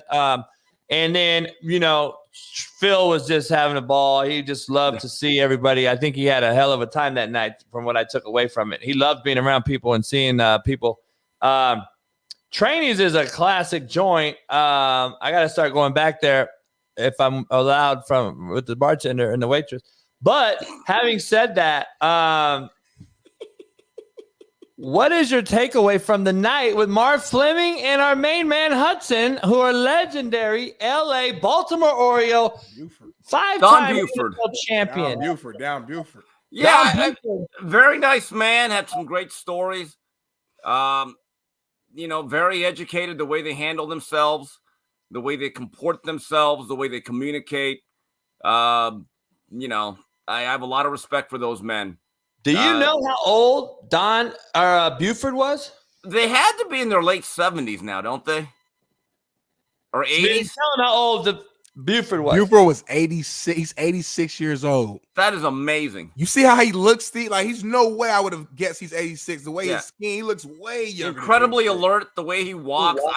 I mean, because I've seen people age at that age, it becomes very, very rapid, the physical and cognitive decline, but he had some great stories about playing against Roberto Clemente. I mean, this guy was a teammate of the Robinsons, Frank and Brooks, and played for Earl Weaver, played with Boog Powell, had the part of those great Oriole teams that had all those 4 20-game winners. And then Marv Fleming played for the great Vincent Thomas Lombardi. And that's certainly an honor.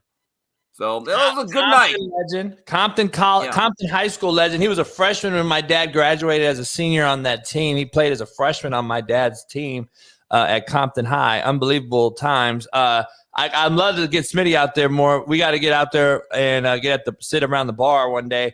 But like people like that walk in all the time, huh, Steve? Into training. Well, I remember when I went there years ago, and it was a lot more prevalent back then. But that's when all the UCLA, USC football players would go there on different nights. I remember meeting Cade McNown a few times. Cade McNown, when he was at UCLA, used to go there a couple times a night when him and Mario Lopez were palling around. And Mario says to this day that the Chilean sea bass is the best he's ever had from Phil.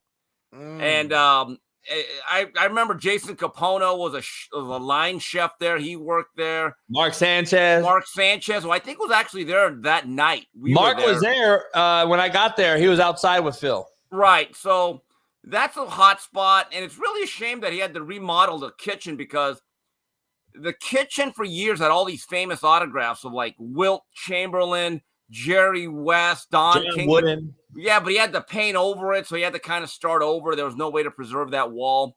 But for years, that was the spot, and it still is. And James Washington, who played at UCLA and then had a really great career with the Cowboys, I've met him a few times there. He's a really nice guy, and in fact, he filmed a couple of segments for the Dallas Cowboys YouTube channel. They did some documentaries, and they actually used the bar area because I saw the credits.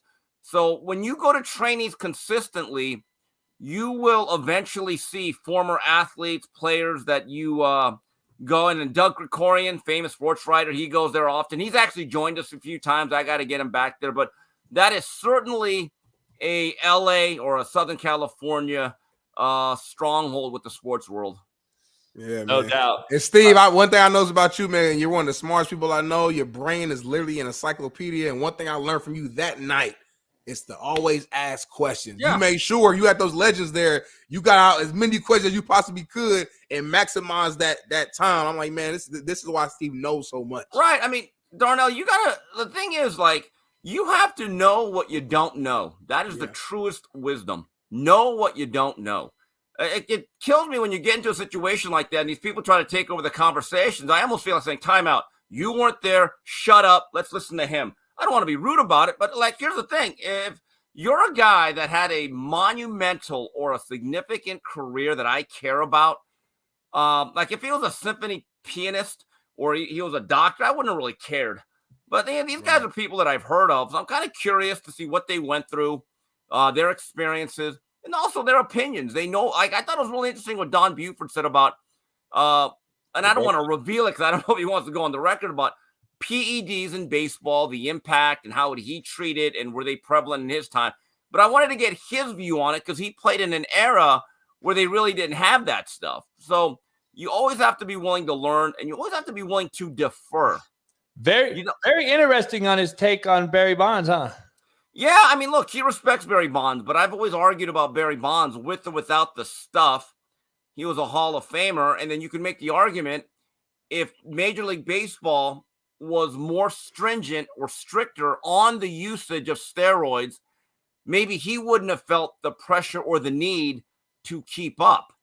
So I look at it both ways. I mean, he was a 3 or 4 time All-Star before all of this stuff. Probably should have won another 1 or 2. But he's the most dominant all-around player that I've ever seen. He's the only guy I've ever seen get walked with the bases loaded intentionally more than once. You know, that's how good he was at a certain point.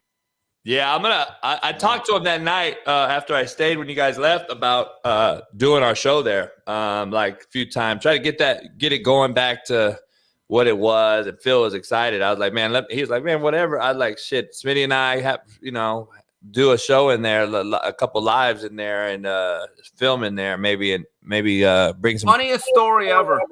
1998. This is when Cade McNown was there a lot. And I actually had met him there before his senior year. And I'll never forget after UCLA lost that game to Miami. It was December 5th of 1998. Hey, I was there around. I remember they came in. Phil to this day has not gotten over that loss. And I went to that game, and when I walked into the restaurant, to the kitchen area, I had my Miami stuff on.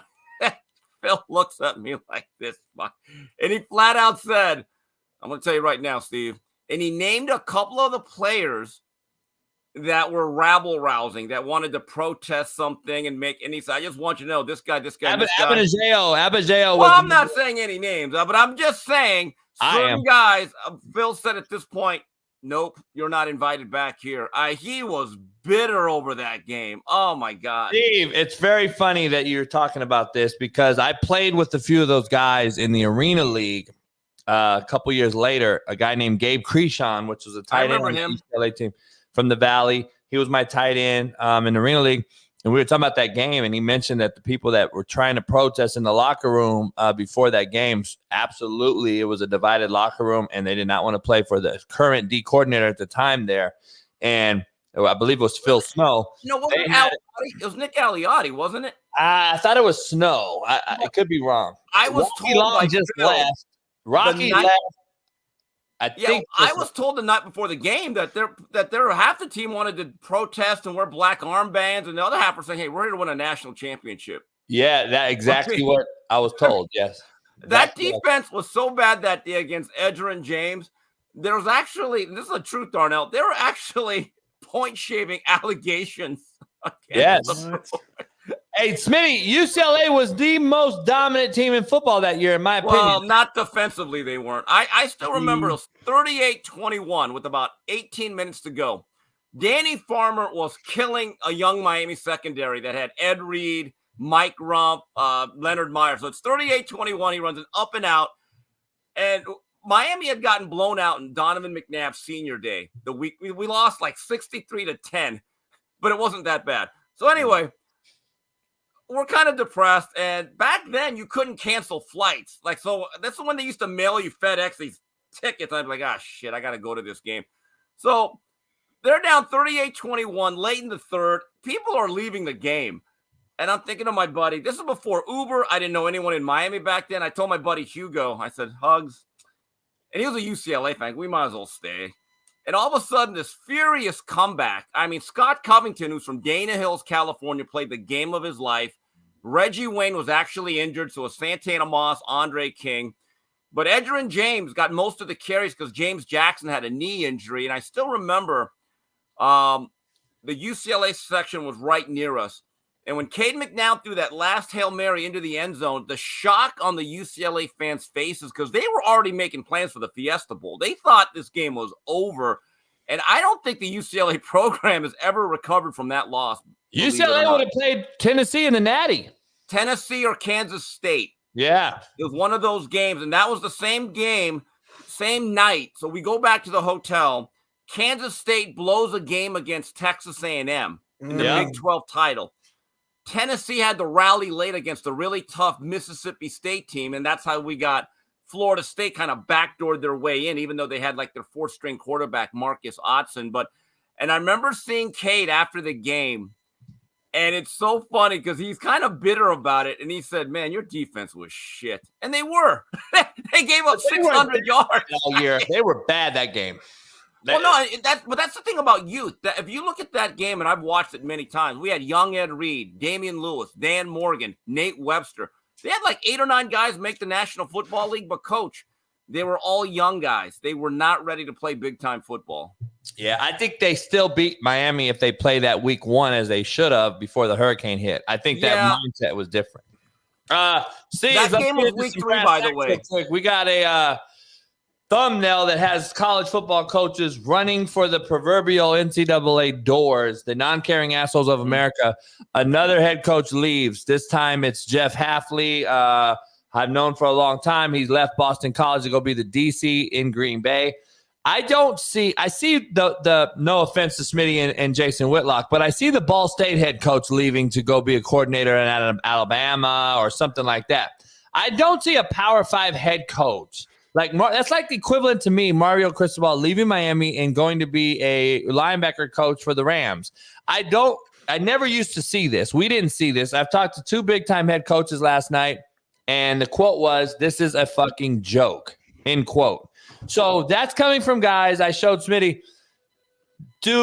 Are you going to see more and more? Yes. Because of the late hires. Mac Donald just got hired for the Seattle Seahawks. Now he has to go poach, and he's going to have to find coordinators, and it's probably going to come from college, probably a head coach.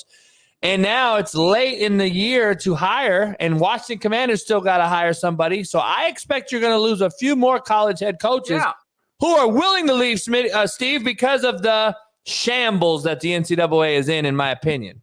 Well, I think the college job has become more difficult than the pro job in terms of roster management. In my view, I don't mind the transfer portal. I don't think kids should be stuck at a place they don't want to be at. However, when you don't place any restrictions in terms of having to sit out, and then you're allowed to transfer multiple times. And I didn't even realize this till last year, till Tyler Van Dyke held up the Miami program for ransom. Even after spring practice and the last spring game, you could still go into the portal. And I'm thinking, oh, wait a minute. I get it. The coaches get paid a lot. But as I've said before, the expectation is that when you are a college coach, every year we're going to lose about 20 to 25 players that graduate or lose their eligibility. It runs out.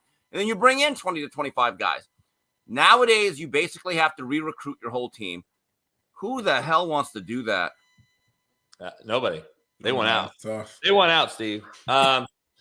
What do you think about the hire in Seattle, and they go after another defensive guy in Mike McDonald in Seattle? I thought they were going after Ben Johnson. I think once Ben told them I'm staying put, I believe that they had to scramble and go after somebody, and I think this was the guy to make a shot at the dark at, because his wife is actually a cheer coach and cheerleader for the Washington Commanders years ago. So they thought that was a shoo-in. But he's taking Seattle, which has a pretty good skill set offensively. I was hoping they got an offensive coach. We've seen Pete Carroll. I love Pete, but we've seen the defensive side. What do you think about that? Yeah, I mean, look, I am glad that Ben Johnson flat out said, you're going to have to overpay me to get me out of this situation. Sometimes you're good in your situation, and maybe there's a feeling that there's unfinished business in Detroit. And if he could ever get his head coach to settle for a field goal here and there, he might leave there a Super Bowl winning offensive coordinator. But I'm glad that Ben didn't just rush into any job, although I think Seattle has a lot of good pieces. That's actually a job where I'd be like, you know what, there's an upside, there's a future, and there's a nucleus. As for McDonald, I don't really know much about him other than the fact you better win or you're going to get out of there. That's the nature of the business. But Ben Johnson coming back, I think, is maybe the best. I don't want to call it rehire, but it's probably it's the best retaining of any team, because Ben Johnson knows how to scheme and game plan around Jared Goff, and I think that is vital for the Detroit Lions. Steve, I got to ask you, though, there's 32 of these jobs in the world, and being offered one of them is a very, very you're a 1%er. I know for a fact what I'm about to say is true. When you snub owners in this league, in this good old boy league, in this recyclable business, which NFL is, you often will piss off the hand that feeds you. I don't know if Ben Johnson gets this offer again. And I don't know if he turned down. I don't know if he turned down one of 32. One of 32 possibilities in the world, Steve. I agree, but what if Ben Johnson leads an offense that piles up a lot of points and wins a Super Bowl? You don't think they're going to circle back to him? I just don't know. But see, the problem is once you take that one of 32 job, now you're in the circle. He's not in the circle yet. See, he has to get that head job to get in that circle. Then you can be fired and then still be rehired later as a head coach. He hasn't been a head coach yet, and I think he had to get in there. And I'm worried about the guy because I like him. I don't know. I give him a bunch of credit. Like, kudos to you. You got brass balls and all that. I just don't know if you can turn down these owners and say, I'm not going to be a hypocrite. If he's happy in Detroit, his family's happy he's in Detroit, and you know what, I got a good situation here. I got a young Jahmyr Gibbs. Yep. I'm going to develop Jamison Williams, and he's going to be, as long as he stays off the gambling sites, I'm going to have him for 17 games. Maybe he improves his leverage. I don't, coaches themselves are just as greedy as anyone else. They take jobs they shouldn't, all for the money. I go back to Butch Davis in Cleveland. He left a dynasty on the table at the University of Miami because he was pissed off at the administration, didn't like Paul D, and he goes to Cleveland. And he could have been a legend, but instead now he's a guy that bounced around, and he always longed for the days of Miami. My view is I would have won a national title or two and created more leverage. There's two ways to look at this. Yeah, Ben Johnson told St. Brown, hey, listen, we got unfinished business. I'm coming back. See, that a boy, Ben. Ben, you are an honorable, serious human being. Real football guy. Yeah. I like serious. Hey, I learned Steve loves like real serious, just like, committed, look you in your eyes, shake your hand, word is bond type of man. That's what I'm learning about Steve. Here's the thing. Someone told me this about Manny Diaz, the way he left Temple undefeated at 0-0 to come right back to Miami. Someone in that Miami building who's a real football guy said, Steve, and he was not part of that hiring process. He said, Steve, let me tell you about Manny. I have nothing against him, but the way he did Temple, that's a character flaw. You needed to stay there and learn how to be a coach and circle back. It matters. I kind of equate that to Ben Johnson turning down Seattle, though. Does Manny go back to his alma mater in Miami ever? Does he get that job, though? Well, he got the job, and he had a couple years to do it. Look, Manny Diaz will be a better coach than he was at Miami. He'll do a good job at Duke. I think he needed that experience, did a nice job at Penn State. They had a really good defense. And Duke's going to be a serious program. Mike Elko left them in a good place. But these coaches, I'm not a big fan of these carpetbaggers. Stay in a place. Learn how to do your job. And also think about your kids. You can't say I'm all about my family and kids and you make them move 7 times in 10 years. Are you really about your family and kids? You're really going to tell your 8-year-old, hey, you know those best friends you just made after making other best friends that we move for? We're moving again. I hate to say it, Coach, but some of your colleagues are kind of being selfish pieces of shit. All right? Let me just lay it out there. Because I know of other coaches that have said, you know what? My daughter has 2 more years of high school. Sorry, we're going to stay. I respect that so much. You cannot preach family and kids and keep doing that. You're making good money to begin with. Sorry. If we're going to hold people accountable, everyone has to be on that line. Yeah, I agree. Listen, staying in college, we know, to me, college football is in shambles. But a big win for a good friend of mine, Lane Kiffin. His lawsuit was dropped from the kid that recorded him and went into the thing. The lawsuit was dropped by a judge who was probably pretty serious, to Steve's point. And I'm glad. This guy was really trying to get $40 million from Lane Kiffin after he recorded him about a mental health issue. This you know is what coaches should do now? Anytime you have a meeting like that, just absolutely record it yourself. I know. Absolutely record it. Say, hey, kid, put away your phone. We're going to record this. We're both going to get a copy. So say what you have to say, and I'll say what I have to say. In fact, we're going to live stream it. Okay? So I don't want any more extortion attempts. But this is a kid that I'd look at his name, and I'd say, okay, if I'm a company, we're never hiring him. Forget it. I would have, if I'm a coach, I'm going to have somebody pat players down before they come in and take their phone and put it in the shoebox. Do the Derek Jeter. Have all your stuff in a thing, sign an NDA. Okay, we're done. Here you go. Here's a bouquet of roses. You know, I'm telling you, Smitty, it's like me with AE. I'm like, we're filming this, so you can't come later and say I didn't do something. Like, this is crazy to me, Steve. But that's to the point of college football's running for the door, isn't it? Like, this is more shit they got to deal with. It is. Look, I don't even go on the spaces like I do during the season, the Miami Hurricane spaces. Met a lot of great people. I consider them friends. But when all we're talking about is, hey, let's go shopping, and they're talking about the portal, I'm like, bro, let me know when my team is set, which I believe is like May or June, and then I will get back into it. But it gets tiresome, and I don't even know. Sometimes you even forget who your roster is because you picked up young men from other programs. And I feel bad for the secondary programs or the non-P5 that you take a risk on a kid. You use all your resources, you develop them, you invest into them. And just as you think, oh, man, we got ourselves a player, they're just using you as a farm system. Steve, like, I'm going to be honest, like, I've talked to these coaches, man, and you know what the other battle is in the locker room? You get 30 new kids a semester. That's basically what the numbers are. 30 new kids a semester. So you get the January roll-ins from the season that just ended. Even playoff guys are entering the portal after they lose or win a national championship in the Michigan case. And then Alabama guys have entered the portal like crazy when Nick left, right? It's a disservice to that school when you have to coach leave that late because you can't get any good players out of the portal. They've already been taken. But here's the issue.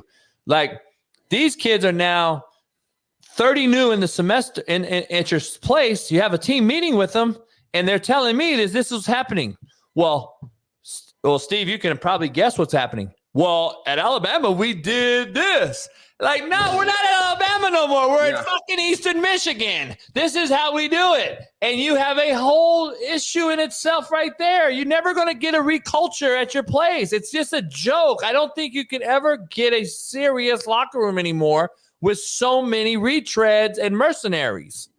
Well, what we're going to have to do, and I don't know what the cutoff would be, but I would do like a 7 to 8 year study of all the playoff teams. And what is the ratio of homegrown recruits to people you picked up in the portal? Is it an 80-20 split? Is it 60-40? Is it 75-25? Because I am curious. Is there a certain number that you need to hit in terms of your own guys that you have recruited and developed since the age of 17 that actually make it through the process?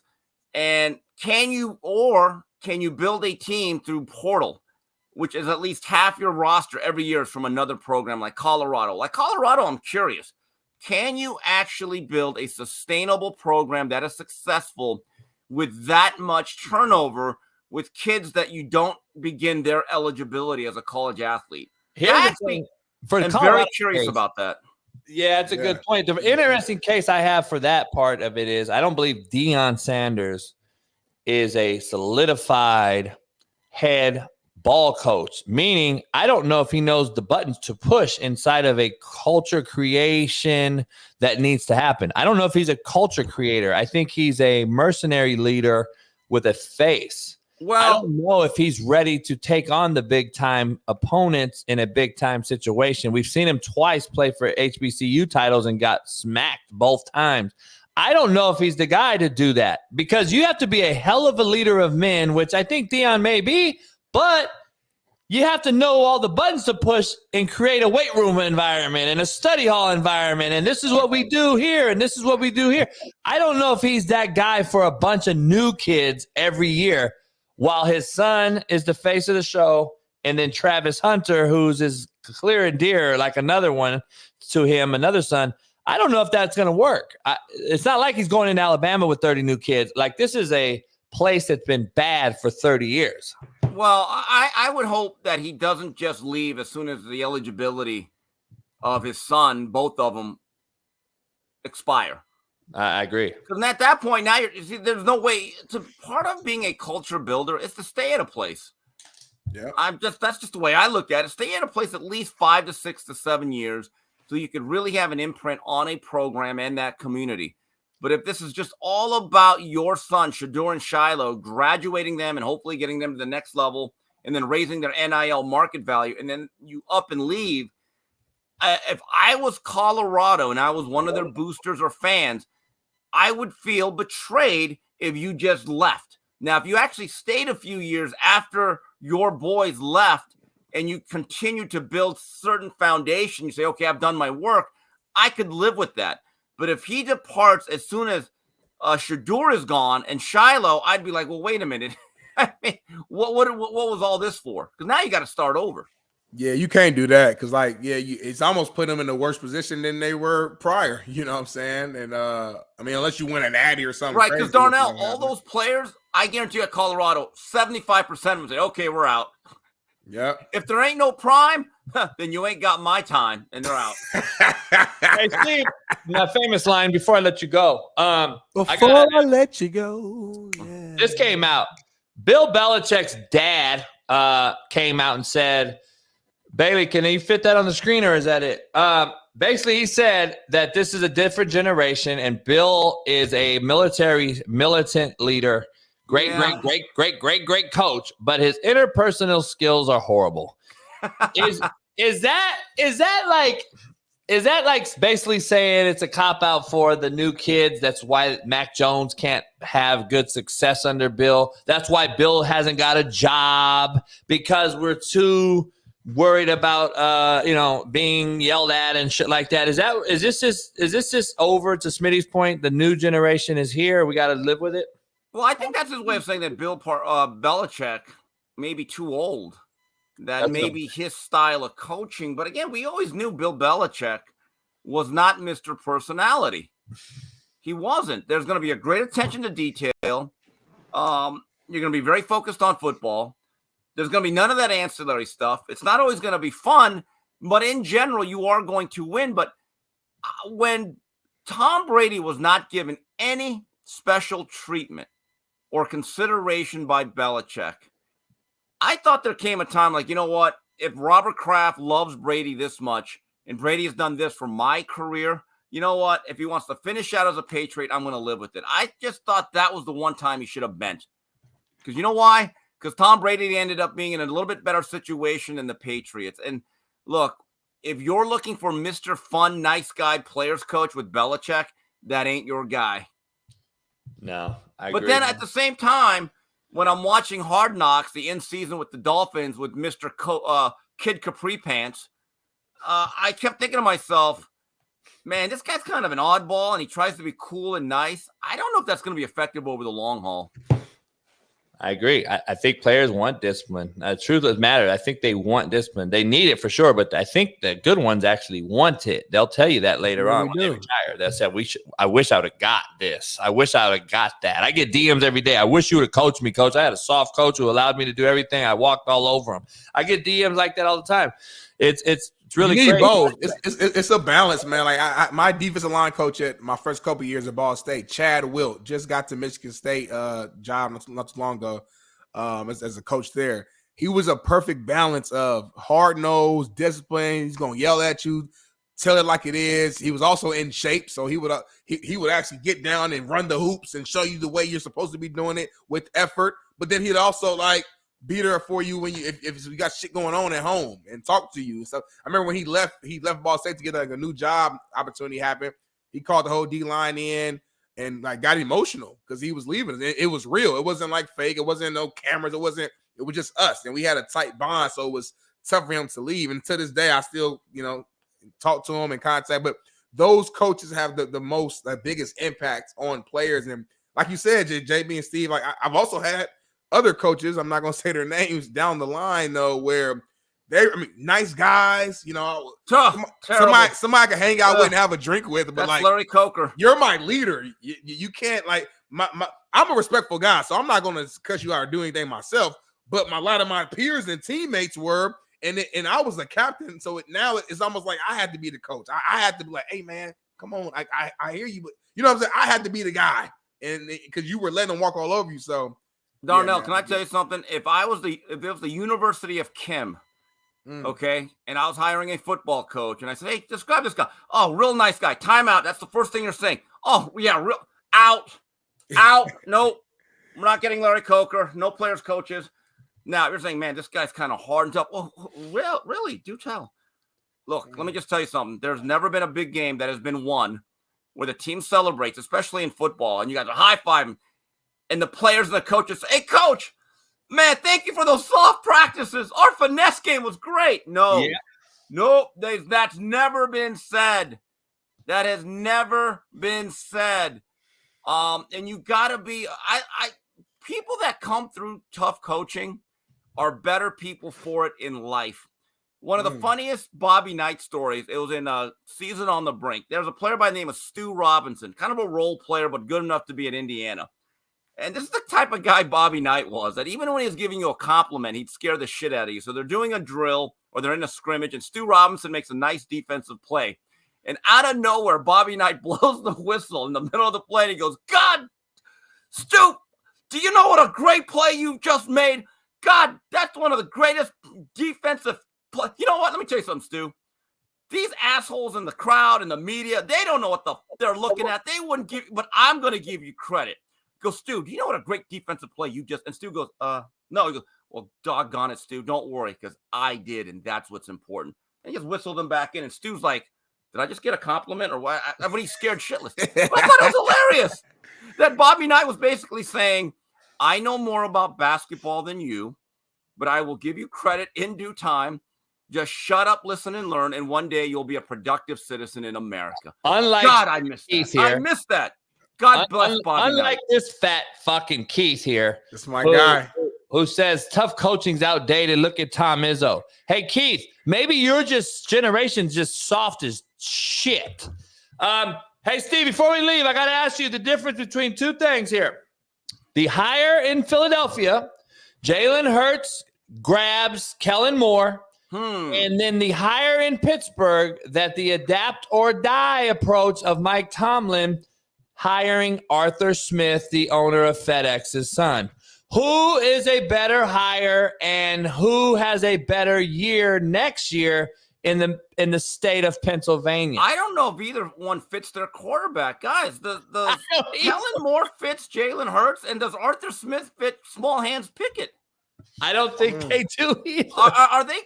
Is this square peg the round holes? Like either one. Like if you flipped them, then I'd be like, okay. If you flip the coordinators, and you're like, can we make a coordinator trade? Can we send one to? I don't think either guy fits the particular quarterback. Pittsburgh. Here's the problem with Philly. You have an AJ Brown problem. Doesn't he want to trade? Yeah, he's got problems. Oh, boy. They got a locker room problem, I believe. I got to ask you this: Pittsburgh has to make a move up for a quarterback, do they not? Right. Well, look, there's no way Pickett's leading us. We don't know what they think internally of Kenny Pickett. We have our opinions, but maybe they still like him. But I don't know. I think he's a serviceable type of guy. But you have an attitude out there with Slim Pickens. He's always pouting. He's always having issues. He's basically AB without AB's production, which is kind of bad. I'll let you be AB if you're AB from that 7-year stretch. Other than that, you just kind of need to like behave better. But I don't know if either coordinator fits those particular quarterbacks, Coach. And maybe I'm wrong. We'll see. All right, there's 4 guys. You got to pick one. All right, I'm going to name these names: Pete Carroll, Bill Belichick, Mike Vrabel, and Dan Quinn. Who takes the Washington Commanders job? You know what? Vrabel. He's another Riverboat Ron mentality, though. But you know what? He's the youngest guy, I think. He's got the best coaching left in front of him. Look, Pete Carroll, if you have a ready-made team that's ready to win, I would take Pete. He's got that enthusiasm. He looks 20 years younger than he really is. Chews gum real fast. I still think Pete Carroll has that young guy energy. He can relate to guys who are much younger. Okay. But I like Vrabel. You need to, and I'm with you. I get it. The kind of the philosophy, but Vrabel to me is a guy that's going to toughen up that culture. There's going to be accountability, and he's going to give you a solid football team. But again, it all comes down to how much do they believe in Sam Howell? Don't they need a quarterback? Yes. Yeah. Or do they like Sam Howell? I don't know. It was kind of up and down because Sam, like at one point in time, Sam was leading the league in passing yards. Right. And he was like playing well. Then he had some flashes. And so I don't know. Look. Well, that just all ended, Steve. Breaking news: Dan Quinn just got hired as the Commanders' head coach. What? All right. It is what it is. It is what it is. They just hired him. I don't necessarily like it. I've seen this story before. He doesn't have Matt Ryan sitting there. I'm curious on what happens there. But, Steve, I appreciate you. All right, guys. See you next week. We'll have to hook up again. What are you doing this weekend? Are you going to Vegas? I am going to Vegas on Tuesday afternoon. I'll be there for the Teofimo Lopez fight. I'll come back Friday. I got tickets, right? Yeah, you do. All right. I'll talk to you later. Yep. Later. Hey. Steve Kim, everybody, pound the like button. Subscribe. Stephen Kim. Smitty, we got a lot to discuss. Dan Quinn just took the Commander's job. All the jobs are filled. NFL is hired. Everyone's hired. Everyone's filled. Does Dan Quinn go after a offensive coordinator from college, just like Green Bay did with a head coach and as his D coordinator? I say yes. I say you're going to lose some coaches. Dan Quinn just hired in Washington for the Commanders. Shocked? No shock? What are your thoughts? Not shocked. I mean, we've been hearing all year that Dan Quinn was going to be up for a head coaching job. We know that the Cowboys' last game defense didn't look good, so he was, catching some of that flack. But at the end of the day, Dan Quinn had a hell of a year overall as a D coordinator for the Cowboys. So I'm not shocked. Now I get your point that you go from Ron Rivera, who's already kind of like a defensive mindset, to another defensive mindset, but every defensive mind isn't the same. Number one. Number two, beyond X's and O's, it's just a different voice, different type of leadership, different tone, different motivator can be what you need to really take those next steps. So not surprised. Will it be a good hire? Time will tell. It's always hard right now in these early stages to really know what's going to work. I do know Dan Quinn's a hell of a defensive mind. He's proven. Will that translate to the players on the field? We'll see. It depends, like you said, who he hires as offensive coordinator, what's the quarterback situation? Do they draft the guy, or are they cool with Hal? There's so many factors that goes into it, But I'm not surprised. It is interesting that he's staying in the NFC East. You know what I'm saying? So that's kind of interesting. He knows that division so well. Obviously, he knows the Cowboys. Obviously, so I'm just very interesting. It'll be interesting to see how that plays out next year when he's facing the Cowboys and facing the Eagles and those inter-division rivals. Yeah, I wouldn't be shocked if Belichick went to Cowboys and ran the D for a year and then took the job, but he wouldn't do that to Mike McCarthy. I truly believe that. Listen, let's take a break, Smitty. We got Achille, Drunk by the Turn, coming to us live from the Liv Golf. Golf, baby, golf. That's in about 15 minutes. We got a lot of show left. We got some other news we want to still break down who our coordinators next. Who's going to be moved around this thing this late in the game? We're going to dive into that. It looks like Bill O'Brien left to Ohio State at the right time. He knew what was going on already, and that's why he went back to college. So we're going to break that down. Plus, we got some other things. KD's return to Brooklyn. Dame Lillard back in Portland. We're going to dive into those as well. Plus, Tony Snell, very, very interesting story out there that I want to break down with Smitty. Tony Snell, former NBA player, has played 9.5 years. He needs to sign with a NBA franchise by tomorrow to get his 10th year of pension, which will cover his son's health care, who is autistic and has a very, very rough situation. We're going to dive into that as well. I got to get a coffee, take a piss. We'll be back in 4 minutes with the Achille from Drunk by the Turn, Liv Golf analyst, and then we'll finish the story. Pound that like. Pound that like. We'll be back in 4. Peace. Man, what a weekend. Man, you're torn, huh? You're torn. You got like Chargers got to hire somebody. The Rams lose in a horrible refereed game, and then you got and then the Ravens are in the thing and back in the ship. I started this show off very controversially with Matt and Smitty, and I want to know why Mike Tomlin has been taking so much heat every 3 weeks when they lose a few games in a row, and then Harbaugh seems to me that he gets like anointed every single year. But they literally have the same postseason accolades, literally. One of them won it in 10, one of them won it in 12. And then since then, they have literally 3 playoff wins. Both of them have 3 playoff wins since 14. Lamar's 2-3 now in the playoffs since 18. Does Harbaugh get a pass where he shouldn't, or do you think no? Shoot. No, I think if you look at both their teams and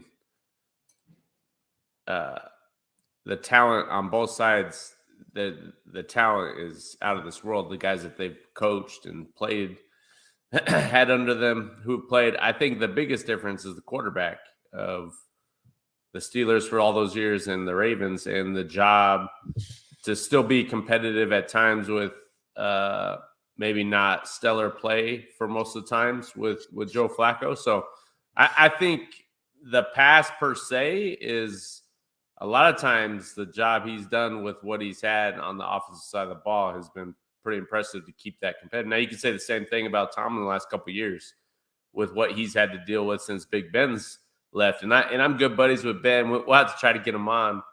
And I know the ending and what was said about him the last couple of years. Everyone gets old and your time comes, but you need to appreciate what you have, because not everyone can do what these guys have done. And fans are always ready to move on to the next player, but it's not always. Guy that's creating an offense that's conducive to Patrick Mahomes to have no wide receivers who have balls dropped at an all-time high this year. Why is this not being mentioned? Why do they have a top 5 defense? Why are the Chiefs the only team in the NFL this year that has scored more points in the second half versus allowing less points in the second half than any other team in the NFL? Is that fucking Patrick Mahomes? Or is that Andy Reid making some fucking adjustments in the halftime?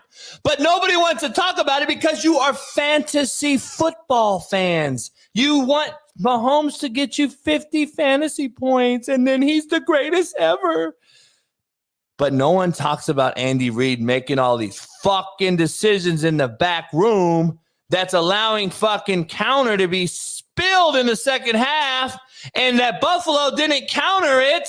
And instead of running the same fucking play on offense, how about you pull the tackle and the guard this time, Buffalo? Because Kansas City just spilled everything to the alley. And guess what you did in the second half, Buffalo? You ran the football for 30 yards. But nobody's talking about that. Guess who won? Patrick Mahomes.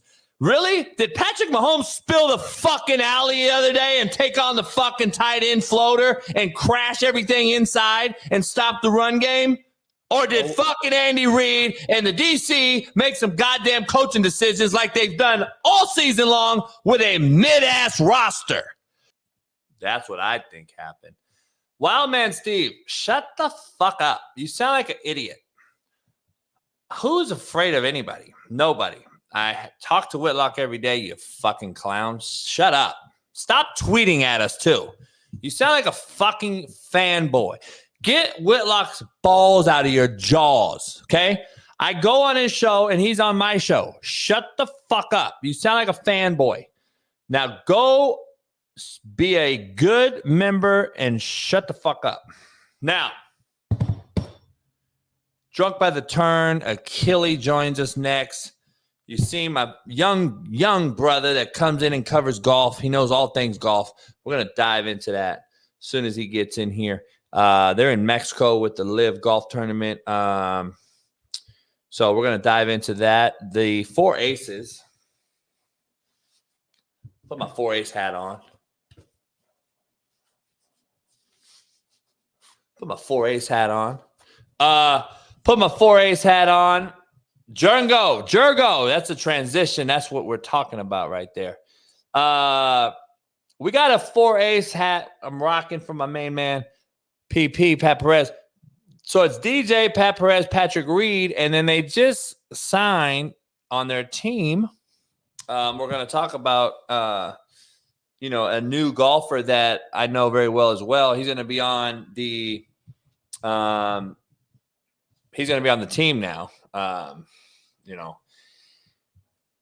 And Gooch was on the team. Gooch left, and they replaced Gooch, and now DJ, Patrick Reed, and now they just got they had Peter Uline. If you don't know who that is, he stepped in last year for the second season, but this year they got a good dude named Harold Varner III. Harold, good brother, I know. He's from the Carolinas. He is now the 4th member of the 4 Aces, and probably going to help out the short game of the 4 Aces, and the 4 Aces will probably win a lot of money this year. Here's a mid-average fucking idiot who knows nothing, okay? Golf will struggle because most players are just blah. That's what Chance Makara had to say. Oh, God. We get the most casual fan. Have you played golf before, Chance? Do you understand how good they are at their professional sport? Do you realize how fucking good they are? I don't believe you do. You have no fucking clue because you've never done anything in your life worth the shit. You beat your meat every day. You've done nothing in life. You've helped nobody. And then you're going to come and say, most golfers are just blah. Because you're a Tiger Woods fanboy and you want Tiger to be the face of the league, and he's not. He's not anymore. He's garbage. He's hurt, and he needs to go away. Tiger Woods needs to go away because he's not the face anymore. And your boy McElroy wants to be the face so bad, but he's just not the guy. So you're a Brooks fan, but most golfers are just blah. Some of you motherfuckers just be talking, don't you? God, just be talking. I don't get why they be talking so much. Smitty just pop in. He sits behind, watches everything, and he just pops in and he knows everything that's going on, by the way. So you don't think you could get anything over on Smitty. He's going to pop in. He'll know everything that's going on. I like to catch you slipping to see if, like, you talking shit, you be racist, baby. Damn, what the fuck, Big Smitty? I'll never fucking be here on early enough, man. I'm about to fire this motherfucker, like, so I can know, so I can play my cards the right way. You know what I'm saying? Big Keith just be popping and saying anything. He talk about everything, about every topic and shit. Like, hey, but every topic. Keith knows about everything. You're smart though. He like a watered down Steve Kim. He know about every topic, every sport. He ain't never watered down. Motherfucker's a hippo, Steve Kim. But look, you don't ever give recognition to Phil Mickelson. I don't like Phil Mickelson. I have my reasons. I know why things that you don't know, Keith. Shut the fuck up. Shut the fuck up. Why you say it like that? Shut the fuck up. In the hood, Smitty, that's a call. You got that brings 6 hood cats to the fucking party with heat. You got the all red on. Why is that? Because I'm blue. We got a lot going on here. I got the 4 aces for my main man, Drunk by the Turn, who when he pops in, he's been covering my boys. He made a special thing for my boy Pat. Yeah. They're in Mexico. And then they in Mexico right now? Huh? They in Mexico right now. Yeah. Your favorite place. I love it. You said you would never go. So I won't go. So if your boy said, hey, come out here to Mexico with me, support me. Ooh. And Pat and him got security. They know too. And if you go outside where they are, you got problems, Smitty. And that's just the bottom line. Shit, motherfucker come back just like that. You be scary with it. I don't get why you so scared to do it. It ain't scared. It's smart. I'm cool with Mexicans though. They my people. I know some Mexicans. I'm cool. It ain't about Mexicans. I could go over there deep with Mexican homies deep, and we'll all get killed. It doesn't have nothing to do with that. He said we all get killed. It doesn't have nothing to do with that, homie. You're gonna go over there and get the cartel. It's gonna tax you. Give me 100 racks to stay here, or blah, blah, blah, blah. Nah, I don't fuck around. You are going to get you're gonna get beheaded. Like, it is what it is. I love how we, like, if we about to say some crazy stuff and we don't want to like really say it, we just we know what it is. I've got caught, like I do that like in the real world now. I do too. I was talking to White the other day. Yeah. You know what it means. I was at Fox the other day. I was talking to the homie and I did that. I was like, he probably don't know what the hell I'm doing right now. Because this show is the realest show. You take everything from this show, you take it over to the conglomerate show. I actually brought the realness to the show. Before I was on, it was like kind of real, kind of fake. You know, it'd be crazy. I brought the realness. Now we're balanced. It's real. I got more youth, more black people on the show. It's less red. I think I got less black people. Race people out, other than Ron. I want to bring up the Tony Snell thing with you real quick. This is Snell, 9-year NBA vet, vaunted veteran, and he's actually been able to speak about a lot of his personal issues that he has and has had throughout his life, specifically an autism diagnosis that he got later on in life. He has 2 children that also have autism diagnoses, and he is at 9 years of service, and he needs 1 more year of service, specifically only a 10-day contract for him to lock in basically the healthcare benefits for the rest of his life for him and his family. So the NBA is 10 years of service, right? You know, you get 10 years of service, you get some of it, and that's the thing that a lot of people don't speak about with the NBA. It's the aftermath, the insurance policies, the coverages you get, like the best plans ever in the world. So 10 years of service gets you whatever you want for the rest of your life. That's why guys, he's fortunate as hell if you even play 3 years in the NBA, come to 10. So 10 years gets you and anyone with your last name health benefits taken care of for the rest of your life. And yeah, we got to get that done. We got to push that. We got to push that. Straight up. We got to push that. I'm going to go out on a limb and say the NBA does not allow him in. That is what happens in the NFL. The NFL used to be 3. I think it's now 2 for a pension. I've seen guys kept out of that. But we got to get back to that story because we got our main man, Achille, Drunk by the Turn, joining in. I think he was there. Drunk by the Turn. There he is. He's right on the water. He on the water chilling. What's good, my guy? Achille. He lied. That's him right there. That's him. That's fishing. That's him crouched down right there. He's fixing his phone. He was in. He was literally, it looked like he was on a course. We'll see. I think they'll keep him out because they don't want to pay that. Like, that is what I've seen happen in the NFL for a lot of time. I've seen it happen before. It's a shitty ass thing, but at the end of the day, it's a business. What do you think? You think they'll let him in this soft culture world, or you think they're going to be hard asses and keep him out since they have now kind of reeled it back in for the 65 rule and all this other shit? Do you think they let Snell in to get his 10th year to help with the health insurance policy? I think somebody will pick him up just off one that, but two because of injuries and connections. Like I'm sure he has a lot of homeboys who's in the league. Some of which who might be star or star adjacent players, and we know in NBA it's a player driven league and stars have power.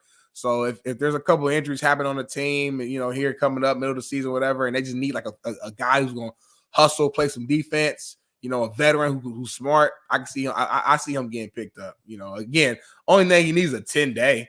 I mean, didn't he play last year, or like when's the last time he actually played? I think it was last year, if I'm not mistaken. So it's not like he's just a guy who ain't played in like a long ass time, and it would be crazy to put him on a team. No, it's a guy who's been playing consistently. Been on the roster with my main man Joe, the shooter. Joe Smith. I mean Joe Johnson. Joe Johnson. What up? Achilles. Yeah. Smitty thought Achilles was a brother, but he's white and he's go. Hey, where you at? You in Mexico? Not right now. I'm actually going to LA this week, and I just pulled up to my country club. I was going to chip some balls once I got off here and get my game right before I go out there and play with some homies. I love how he said I put up to my country club. You know what I mean? Like that's how you know you balling when you go there. Like it's his now.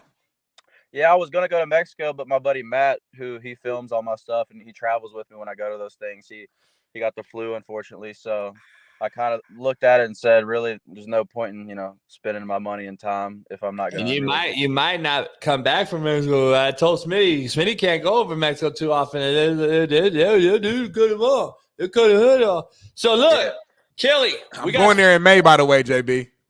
Huh? I'm going to Mexico in May, by the way. So T's and P's, the big Smitty going over there. Achilles, we got the Liv this weekend. What's going on? They tee off today? Today's the pro-am, so tomorrow they tee off at 1:15. But yeah, it's I was looking at all the sports books because me, I like to gamble. Dude, they got Rom at plus 450, I think, on all the sports books, and the only the closest odds from that is plus 1200, and I think it's Bryson. So it's like these motherfuckers think Rom's gonna come out hot, like hot. So it's gonna be exciting, man. There's it's anybody's course, anybody can win. I think Honorbon won last year. He's on the Crushers, and then Howell won the year before that. So those are two guys that only have one win with Liv, and they're both at the same course and on the same team. So you can't overpower this course, so you gotta hit your spots. Let me ask you this: like, who's a guy in a tournament who's like a sleeper, who people may not think he'll come out and dominate, but you personally wouldn't be surprised if he came out and got a win? I'm gonna answer one for him, and that is a brother named Harold Varner III, because now he's on a team with DJ, Pat, and Reed. He has no pressure, and he's like, oh shit, he might be a guy. Achilles, I don't know how you feel.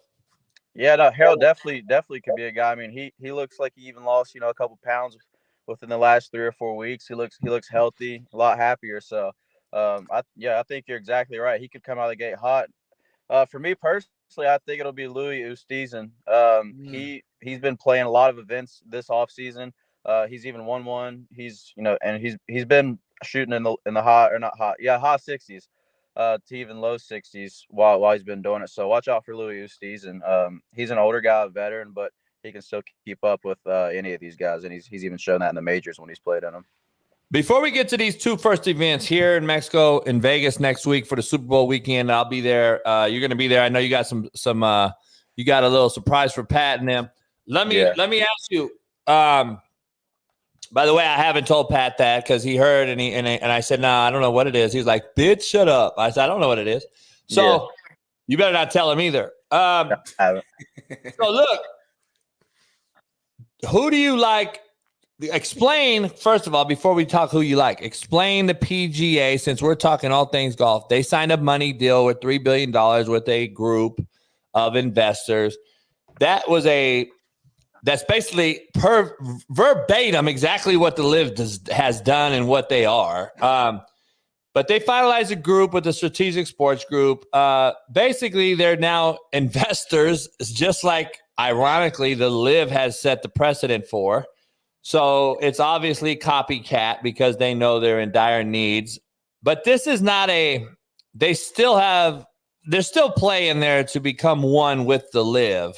And I still think that's what's going to happen at the end of the day. But what do you think about this? And is it just a play to stay alive right now until they figure out what's happening with the merger? I think so, because I mean, I'll be honest, I haven't looked too much into it just because all of it's pretty much unfolded here the last 48 hours and whatnot. But I think the key thing to look at is the fact that Jay Monahan is still the CEO of, I guess, the Tours Enterprises, which I don't know whose pocket he's in or vice versa or what, but something's got to be going on for that motherfucker. The board has to be the board. Something, because I mean, this dude single-handedly tried to destroy golf. I mean, if it wasn't for Phil Mickelson and Greg Norman, they would have let Monahan keep money laundering and doing whatever else he's doing, because I know even in West Virginia where I'm at right now, they come play at the Greenbrier every year, and there's a reason the PGA Tour doesn't come there anymore. You can look it up. Our current governor, unfortunately, Justice and Monahan, they were laundered money out of one of the floor shops up in Greenbrier County, hundreds of thousands, and they never gave it to any of the charities that were there or sponsored the event or any of that. And, that's the reason the tour is not there now. And a lot of people don't know that, other than locals and people like me. But, thankfully Liv's there now, and they're doing it the right way and, getting people paid. But this, it's definitely a lot to unfold. I don't know who valued the tour at $12 billion. That makes no sense. I don't know what's going on with that. I don't think it's, I don't know. There's a lot to unfold, but another main key is to realize that Liv is still a separate entity in all of this. So, don't get it twisted like, the PGA is coming over and taking over everything, because, that's not happening and it never will. Liv will now always have the majority of the leverage and all of the say. We can't wait to get you on the course, like to call in live while you're out there with these guys and, walk over there, get Pat on the show, fuck around with him. Because we got Smitty. Smitty's a brother. Smitty don't do golf. Brothers don't do golf. But I want to learn, though. That's why I'm glad he's on the show. We call it RACCCIISSS, a racist show, because Smitty don't know about golf. He don't do hockey. He don't do a lot of things. So we're going to get him abreast to this new, thing. I'm going to get Harold on the show. Varner, he's supposed to be on the show a few times. I'm going to get Varner on. Smitty and Varner can vibe a little bit. We're going to get Smitty inducted into golf. We're going to get Smitty Hold on. Why is it Varner? Varner's not a Henny guy, though. He's a straight. He'll drink Miller Lite all night. Ooh, yeah, no, he's a straight country. He's like a Bubba Wallace. Yeah. I'm not a Henny guy. I'm a Jameson guy. You made Jameson ginger ale, JB. You know the vibes with me. Jameson ginger ale. I'm good. I'm drinking it all night. Yeah, we need to get the four aces. Do you like the four aces chances? We're rocking the hat. Our boys play there. Do you like their chances this year, or the new addition with Hatton and Rahm? How do you like that? I mean, that's definitely gonna be solid. I think Hatton. He's obviously a lot happier now. That he's got he made $22 million over however many years he was on the tour total, and he just signed for $60 million. Plus now he gets $120,000 just to hit the first tee shot every weekend. So, and he's playing with his best friend too. So it's like the motherfucker has to be happy, right? I think that's a team that's obviously going to be probably the second favorite. But for me, I mean, I'm never going to count the aces out. They've shown that they can win and win at a high rate and a high pace. But for me, it's got to be Team Smash. Taylor Gooch won 4 individual events last year. He's played some of the best golf, some of the, better than anybody in the world last year. And then you get Brooks Koepka on his team now, and they're teamed up with, Kokrak and some other ringers. It's the Smash here, definitely the aces of, 2022. They're the team with the X on their back. So I got Team Smash taking it home this year, but, hopefully it is the aces. So Smitty, so you understand this whole backstory, like, so there's teams in this thing, and then there's certain guys that left the PGA for a bigger bag to come over to the Liv. But the whole ironic story of it all was the PGA guys that have came over, originally the PGA was like knocking the Liv. Oh, you can't do that, blah, blah, blah. Now they're doing exactly what they're doing. So it's like money talks, bullshit walks. And there's going to be some very interesting foursomes out there. So Smitty, there's a winner overall, and then there's a team winner concept. And so it's always a play for it. And in the PGA, Smitty, back in the day, you had to pay to play. So Pat would have to pay for his own flight, his own rooms, his own board. played 2 days, and if he did not make the cut, he was out 10 racks right out the gate from flying over there and doing all that. Now the Liv, just for taking your first tee shot, like Achilles just said, you last place finishers guaranteed get $125,000. That's crazy. So you're making money, plus they're paying for everything. You go to the Ritz-Carlton, you're getting private jet, or you're getting charters flight. So you're not paying out your pocket no more. PGA, you came out, you had to pay to play. So that makes no sense either, because like I told people before all of this, you know, I'm not even going to entertain the Saudi money bullshit anymore, because, you know, who are we to hold anybody as Americans on a moral high ground when hell, I'm on my fucking iPhone right now, and that shit's who knows who that shit's getting made by in China, right? But it's like, what other sport do you not get guaranteed money to show up and come play? Tell me, please. I'll sit here and wait. Other than when Liv came, what other sport doesn't get guaranteed money to play? It's not how it works, and I'm surprised it even took this long to, you know, for people to, you know, speak up and kind of expose what the tour did. But yeah, thankfully it is the way it is now. JB, could you imagine, like, and I know when we were younger in like Little League, you might have to pay for like your pads or whatever, stuff like that. But like, imagine in college or NFL, we have to like literally pay to go on the football field to go play. Like that's insane. You know what I mean? Like, you know, the cool part is, Smitty, like these people that talk all this high moral high ground shit, like janitors go to work, they get paid. Like right. In the world, janitors that work and scrub toilets, they get paid to go to work. Right. The PGA was the only entity in the world that you paid to play your job for your job. Like, people don't understand that. So when people went to the Liv, everybody bashed them because it was Saudi and blah, blah, blah. Well, the PGA was backed by Saudi for the last 35 years. Go look up 3M. Go look up who owns them. FedEx. Go look up all these sponsors. Yeah, no, it's insane, because the players would have like all got together years ago and be like, hey, we're not doing this. There's literally nothing the PGA could have done, because the product is the players based upon this. But of course, no one did it. So it's, you know. And, you know, they say they're a nonprofit, but I think, you know, when they went to, you know, court and all that, I think it was, you know, late last year, maybe October, November, it came out to where the PGA gave, I think, only 3% of, you know, all their, you know, profit or whatever to charity, like 3%. And they're supposed to be a nonprofit, I think is what it is. But that was nonprofit, but the commissioner makes $60 million a year. Yeah, he made the year DJ won the Masters. There was only one person that got paid more than DJ that year. And DJ was the best golfer in the world that year. And it was Jay Monahan. How does a fucking commissioner get paid more than the second best golfer, third best golfer? I don't give a fuck. Last golfer, any golfer. You're a commissioner. You don't play. You know, the players make the product and they make the league. And yeah, it's shit's wild. That's why golf's always been known as an elitist sport. Because, you know, what about people that can't, you know, pay to play? Kids coming out of college or, you know, whatnot. So it's now it's definitely the right way now. But it's crazy to think that it was that way for a while. No doubt. All right, you're going to go play, and then next week you're in Vegas. We got the Liv. We'll have you on Thursday, but I'll probably be there anyway with you, so we may do it live. We'll figure it out. I'm staying with Pat at where he's at, and then I'll be back because I'm having a Super Bowl party. You should stay the weekend and come to the party here. No, I'm down because I'm actually going back to LA Saturday night anyway, so we're gonna drive up Wednesday night. That way we can be there for the Pro-Am.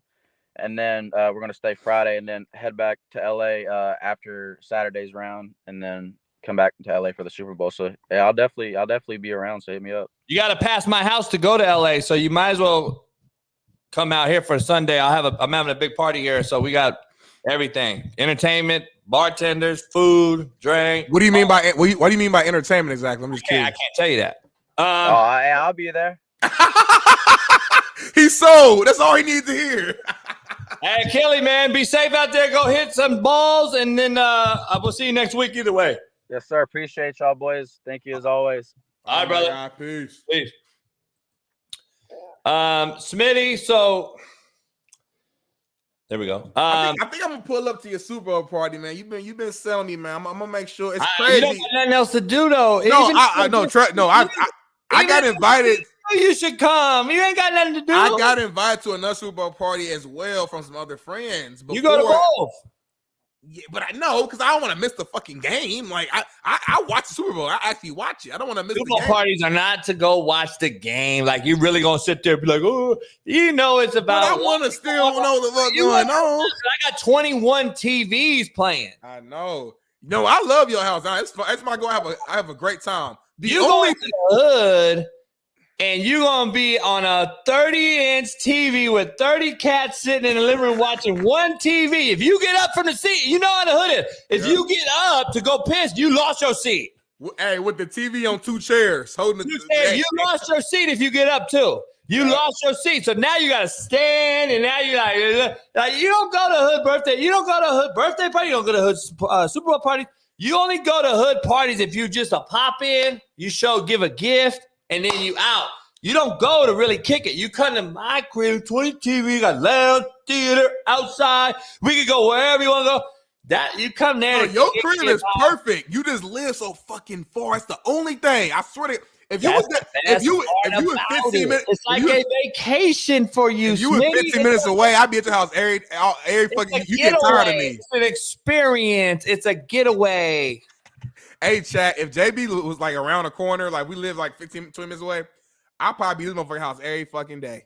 It's fun as hell. We eat good. It's shit to do. It's TV. It's just that I have to really like plan. Okay, I'm going to JB house. Okay, I gotta leave at this time to beat traffic. Okay, I gotta make sure my girl got like it's a whole like it takes about close to 2 hours with traffic and do. So you gotta like really plan that shit out. And even when it's time to leave, it's like, all right, I could leave now, but this is the traffic's bad, so I gotta stay till midnight, 1 in the morning. Get home at 3. Got to work tomorrow. Got JB show. Like it'd be a lot of moving pieces. So that's the Smitty, I'm gonna remove you real quick. I gotta tell everybody something. That's why I live for people. I don't want everyone in my house every single day. That's why I live for. I want to be here alone most of the time. I have parties. It's a getaway. It's a vacation. That is why. Smitty don't get it. Smitty, so guess what? We're back. We got a lot of shit going on. Love you to come by anytime. All right, so I saw Jazzy Jazz said she was pulling up. Our new member. Who? Jazzy, the CNA. She said she pulling up. Oh, really? So get your mind right. I'm just letting you know that. I gotta see that. I gotta see what you got. I gotta see what you got. Jazzy Jazz, drop your Instagram in the JB we got about 10 minutes, 12 minutes. Baby, home? Baby. Chanel. She home. I had to make sure. When am I breaking in? I got a big ass crib now. I don't be knowing. I be hearing saying I ain't used to having a lot of space. I got a 400-foot square apartment. He's having a big crib. My shit about size you up, about half your shit almost. You know what I mean? Let's get into some. We got a couple things left here. Dame Lillard goes back to Portland. This is the difference between football and basketball, okay? Yep. Dame Lillard go back to Portland. He got a fucking standing ovation for 30 minutes, Smitty. 30? He got a fucking he never got booed the whole time. He got a standing ovation the whole time. How many titles has he won? It don't matter. He's a legend. I'm asking a question. How many titles has he won? How many All-Stars? He refuses to answer the question. How many playoff series titles has Dame Lillard won? Just fill me on my point here. I don't think he's brought any titles to Portland. You know he hasn't. You better than that. You're smarter than that. You work at Fox. You do all analytical. You know he has not won anything. So just say it when you know it. It'd be a better show if you just said it when you know it. Now, having said he's 1-0, as Smitty just said, he got praised for showing back up to his former place of business. Compare that to the NFL, where a guy won 6 titles at a place called New England, Gillette Stadium. Tom Brady, he got booed the fuck out of in the NFL returning. That's the difference in Kendrick Perkins' point on Pat McAfee. We call basketball players pussies because y'all pussies. There's a huge difference. Did you see Matthew Stafford's whole family get fucking eggs thrown at him in Detroit And he was, Stafford did a lot for that town and what he meant to that place. They booed the fuck out of his family. Dillard got fucking praise for 30 minutes, and he won absolutely zero. That's the point I was trying to make, Smitty, but it's all right. Thanks for, making sure that worked. So, look, having said that, Houston, we have a problem, and I have receipts. I believe I was on this show in the beginning of the NBA season and said, this is a bad nucleus. This Milwaukee Bucks team don't work. You can't get rid of Holiday. You got no perimeter edge defender. And these guys don't defend, Smitty. But JB, they're the second best team in the East. Blah, blah, blah. They're horrible. The East is horrible. Boston's gonna bust again in the playoffs anyway. This is the truth. The East is shitty, and the Milwaukee Bucks have no defense. They have no fucking clue on what the toughness needs to be when they beat Phoenix in the championship 2 years ago. This isn't the same team. They gained offense, but lost culture. They lost toughness. They lost defense. This Milwaukee Bucks team fired the coach with the second best record in the NBA for a reason.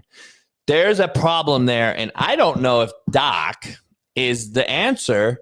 And I love Dame going back and blah, blah, blah. I picked him on my captain yesterday, and then I lost. I should have known.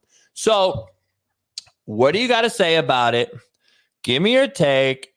I got to hear it. Let's be quick because we got other things to talk about. I want to know. Just go ahead and shit on my take. Let's hear it. Dame did a lot for that city, was loyal to the soil, brought some of the highest highs, the biggest wins, got him to a Western Conference final, lost against a great Golden State team, unfortunately, but he won a lot there, even though he didn't win a championship, and that's how we look at things.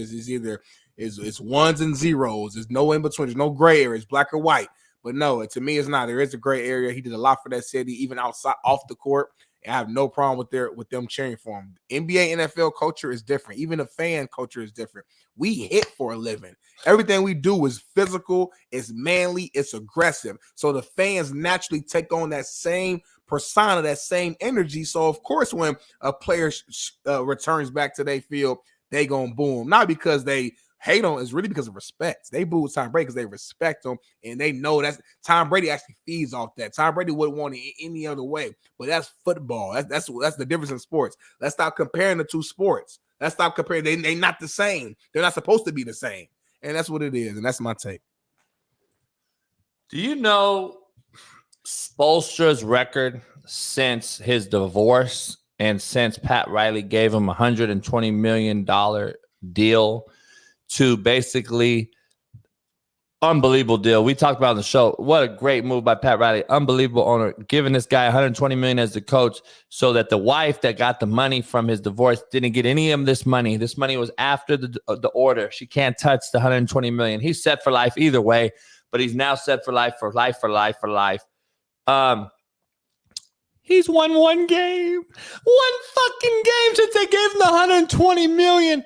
Basketball is pussy, and that is fact. They give guys awards and money and don't play this and blah, blah, blah. The culture shit. They gave that dude $120 million to what? Lose. He hasn't done shit in how long? I love Spoelstra to death, but you know what? That's the fucking issue I have every day on this show. Stop paying for what you think they'll do. Start paying what they do. I am fucking tired of it. Smitty's going to defend Spoelstra. Go ahead. Spoelstra's one of the best coaches in the NBA. He's been that way for a long time. He brings out the best of his players. He maximizes the talent, even when he doesn't have the exact talent that the other teams do. He just had the Heat in the fucking finals not that long ago with a very below average squad, or just average squad, I'll say, in comparison. So, no, pay that man for what he's already done and what he's proven to be. Next. KD returns to Brooklyn. He ruined Brooklyn's entire franchise along with James Harden, Kyrie Irving, and Ben Simmons. They had a horrible roster. They fucking shitted down their leg. They always were hurt. Kyrie thought it was a flat earth. He wanted to go to Iraq. He did all these things. Smitty, go ahead and defend Brooklyn and KD. I mean, listen, KD told the Brooklyn Nets online that they should not do any sort of celebration of him. He didn't want it. I don't know why they were even considering doing it. I mean, if you want to put his picture up there just because he was a superstar, I guess that's cool. But at the end of the day, KD didn't ask for it. So I don't see why we're even putting any negative energy towards KD. KD did not ruin the franchise at all. Just the franchise just wasn't built the right way from the jump. And that's why he left and all other stars left. So next question.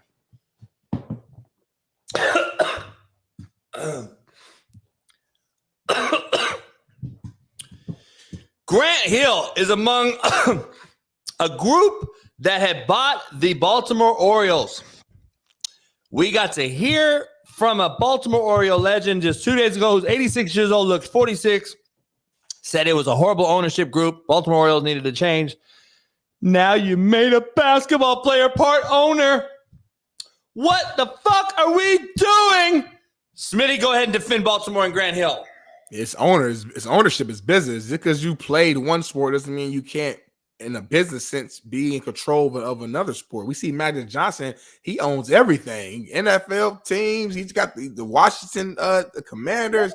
He's everywhere. So to me, this is, if anyone's mad at Grant Hill, I think we just sound like a hater right now, and I'm not no hater. So next.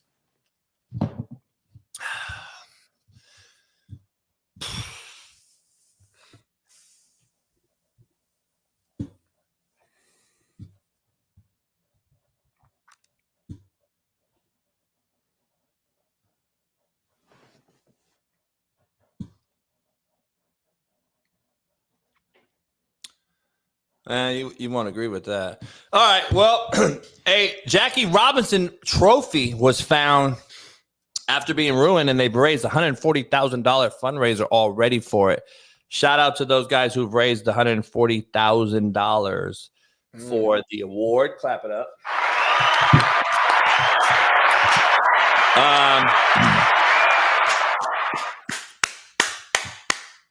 All right, let's play a little game. Want to play a game?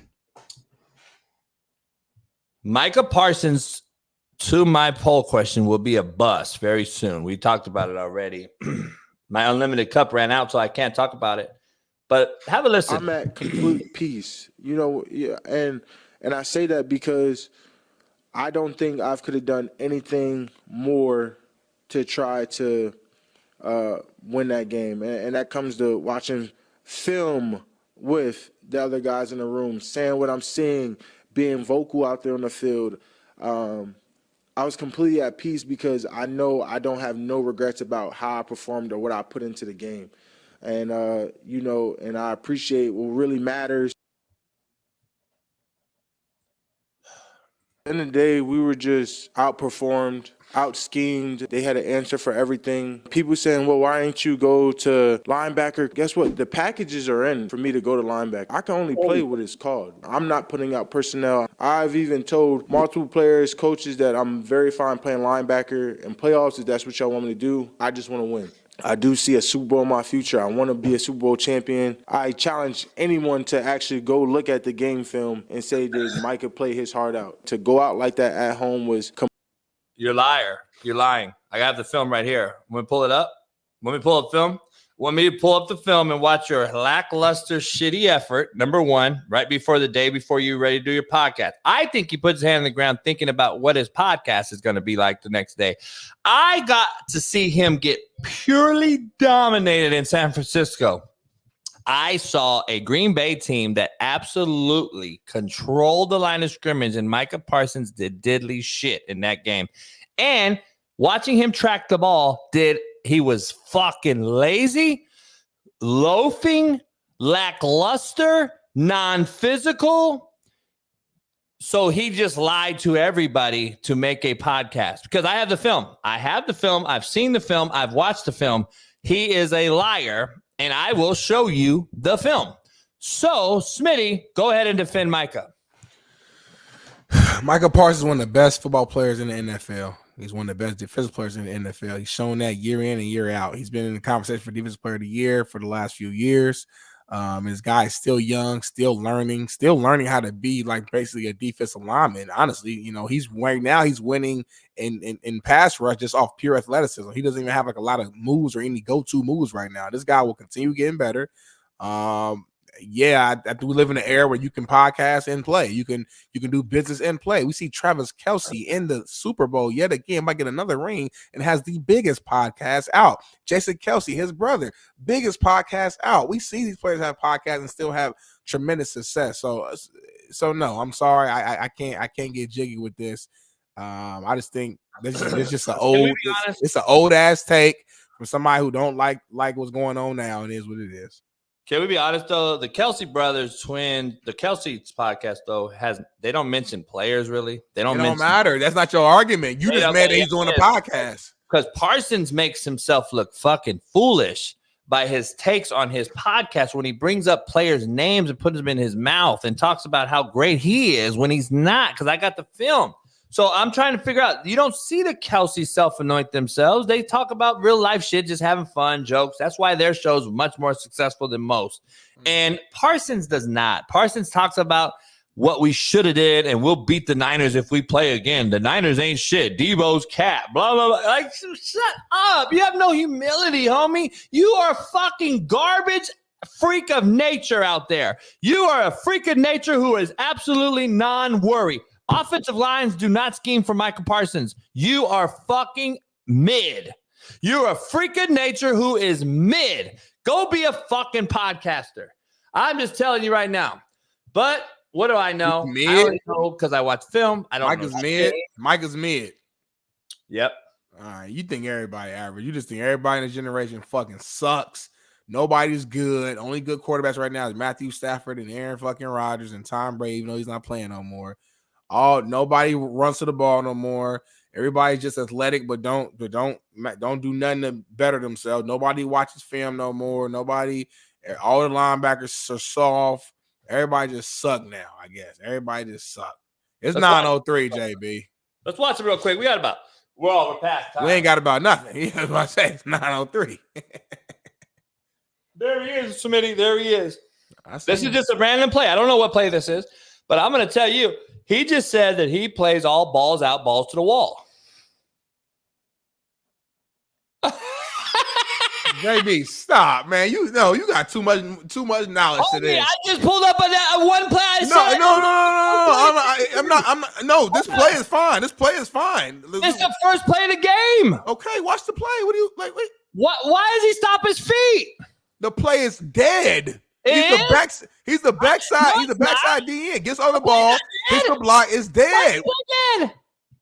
So there's no cutback opportunity. There's no chance that guy breaks the line of scrimmage and he has to chase him down. All right, coach. You come from a coach mindset, so I understand you. There's well, you're a player that played hard, Smitty. I did play hard, but I also played D line, and I understand that. I understand like there's no point of wasting energy too. Like this shit was over. Excuses for him. No, that come on, JB. That play was fucking done in 2 fucking seconds. It was done. Come on, bro. Like, what are we talking about? I mean, mediocrity excellence is unbelievable, bro. Fuck. Look at I can watch this all day. I can watch this film all day. Eddie Manyweather, shut the fuck up. I can watch this all day long. That wasn't effort. That wasn't effort. Here's third down. Third down. Let's watch this. This should be tremendous effort. Third down. He's in a wide 9, Smitty. Wide 9, bottom of the screen. He's got to go. Okay, that's what he did. Like what are we? That's what I'm saying. We just saying shit. He got the ball. He got the side. He did. He shot. Okay, he didn't win, but we're talking about effort.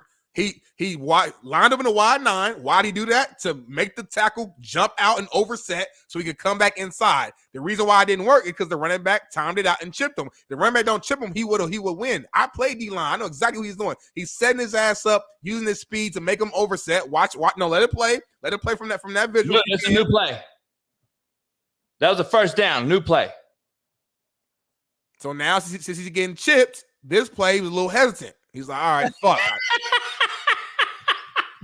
You really defending this motherfucker. I'm just watching up like, wait. He has no motor. Remember, Smitty, you, and Eddie Manyweathers of the world said this is the next LT. I didn't say nothing about no LT. You didn't, but I'm saying the generation has said this is the next LT.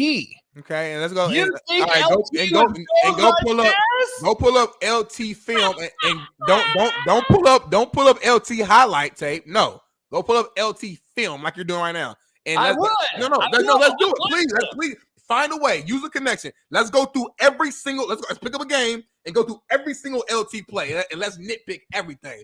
Jay Earn said I'm a narcissist because I showed him the truth that his fucking hero that does podcasts is a lazy fuck who wants more money and wants to do more podcasts. I'm a narcissist, Jay Earn. Really? How about you're just a fucking pussy who can't handle the truth about one of your fucking heroes that's a garbage ass mid-bust? How about that, Jay Earn? How about this, Smitty? Hell yeah, hell nah. We'll end the show because we got to go. Smitty got business to work on. Let's do it. Real quick, too, Smitty, please explain to Jay Earn that when we watch film, we don't pick out the best plays. We watch film so we can get better. We watch films to show what he's doing what he's actually struggling at. We're not a highlight filmmaker. We're showing you real fucking football plays, you dumb fuck. So here we go. Hell yeah, hell no. NBA is right with the miss game rule. Oh, hell yeah. I love the rule. It forces players to play through hurt and pain. And if you don't, then, hey, you ain't going to reap the benefits. So, hell yeah. Hell yeah, hell nah. I say hell yeah. Hell yeah, hell nah. The NFL Pro Bowl needs to be eliminated altogether. I mean, I'm not going to watch, so I don't really give a hell, but I say hell no. Make your money. You know, that's the reason. And I'll say this. I do enjoy sometimes like the little challenges they do before the actual game. You know, the quarterback will do certain shit. We'll try to like hit a target. You know, they'll do a little obstacle course. Like that shit's kind of cool. I think they do like a 40-yard dash now. That stuff is kind of cool to watch. But so I would say hell no. I'm not a big fan of it, but I mean, why cancel it? Hell yeah, hell no. The Cowboys will never win another Super Bowl in our lifetime. In your lifetime, hell yeah. My lifetime, hell no. I think they'll get one. That's fucking racist, ageist, sexist, all that. I mean, you almost 60. I'm saying I'm 30. So I mean, Laura Willing, long as don't nothing crazy happen to me, I got another 50-something years. Hell no, Eddie Manyweather. The Cowboys will never win a Super Bowl in my fucking lifetime. I know that much. Hell yeah, hell no. The Milwaukee Bucks will win it all.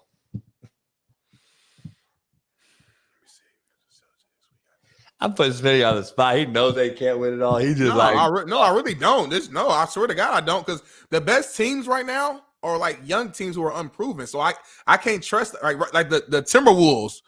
They balling right now, but I don't trust them to win it all when it really matters the most. But you can never sleep on Denver. I can see Denver repeat. I think it's gonna be Denver and the Bucks in the championship. It doesn't matter who's gonna win it. It's hard to repeat. So I'm gonna say hell yeah. Actually, hell yeah. I think the Bucks is gonna win it all this year. Like, tell me a team that you feel confident. Are you trusting the Celtics? We've been down that road. No, Philly, we've been down that road. Milwaukee, though, ain't even top. Milwaukee can't beat Pacers in a 7-game series. They can't beat Pacers. They can't beat the Celtics in a 7-game series. They can't probably beat Philly in a 7-game series. Yes, and they probably have to be honest, once Miami figures it out, probably wouldn't beat Miami in a 7-game series. They're not figuring out. Miami talking about trading fucking Jimmy Butler. I saw yesterday potentially. So Miami's fucked up right now. So that's what I'm saying. It's not even about how Butler in the Lakers. Butler in the Lakers. I love that actually. That would make me hell yeah, hell nah. The most critical hell yeah, hell nah possibly in the history of the Coach AB show with Big Smitty. Say that one more time. Everybody pay attention and listen to this hell yeah, hell nah. Taylor Swift will get a Super Bowl ring if the Chiefs win it all. Hell yeah, hell no. Hell yeah. Oh! Hell yeah. Swiftie Nation is coming through. They're going to love it. She's going to get a ring. She's going to post her picture like this with her fist out and the ring shining. And Travis going to be next to her, like looking at her. And they're going to say, we going to Disneyland. We're going to Disney World. It's happening. Cut this clip, Bailey, and just say, don't post it, but just have it saved, like in the archives, and just post that motherfucker the day before the Super Bowl. She will get a ring, and Travis and them will kiss on the field with the confetti coming down. He's gonna look into the camera, and he's gonna say, "You gotta fight for your right to party. Disney World, we're on the way. Swifty Nation, we're coming." This is happening. Posted the day before Super Bowl, y'all. You heard it here first. Coach JB Show. Hit the like button, man. Donate tickets. I'm about to cut out, man. JB, you got one final word? Tomorrow, don't miss it. We're going to start the show off with Cam Newton calling Brock Purdy not even in the top 10 49ers right now. He's not even on the top. He's not even a top 10 player on the current 49er roster. We're going to dive into Cam Newton standing on business. I'm so glad he's still keeping that energy that he said. That he's a game manager. We're going to break that down tomorrow. We got a lot more to talk about. Jamal Crawford we didn't get to, so has an interesting take. Plus, we'll probably see some coaches that Dan Quinn hired by tomorrow. We'll break that down. All that and more right here tomorrow on Free Game Friday. Big Jeff Nadu joins us to talk about the Super Bowl opponents, about the breakdowns of all the games, plus some college basketball picks right as we get closer to March Madness. He's going to start diving into college basketball. So all you betting heads out there, Jeff is a big-time winner in college hoops. We're going to break that down as well. Don't go anywhere. God willing, we'll be back in about 21 hours. And Big Smitty, much love. We'll see you tomorrow. And with the Unlimited Cup, you can buy at CoachABStore.com, and it has heating, air conditioning, unlimited fluids, all that on CoachABStore.com. And you can also help support Smitty at his event in Indianapolis. You could buy tickets. We posted it in the chat. Head on over there as well. You got Justin Jefferson, T.O., all kind of cats you can go meet. Thanks to Smitty's homeboy for the Vikings that he got all those guys to come. Go check him out. Be there. Be square. We'll see you tomorrow. Peace. We switched it and filled the gap. Smitty and Jason Brown, we killed it, yeah, it's a wrap. We want the games we're missing, we switched it and filled the gap. You are now tuned in to the Coach JB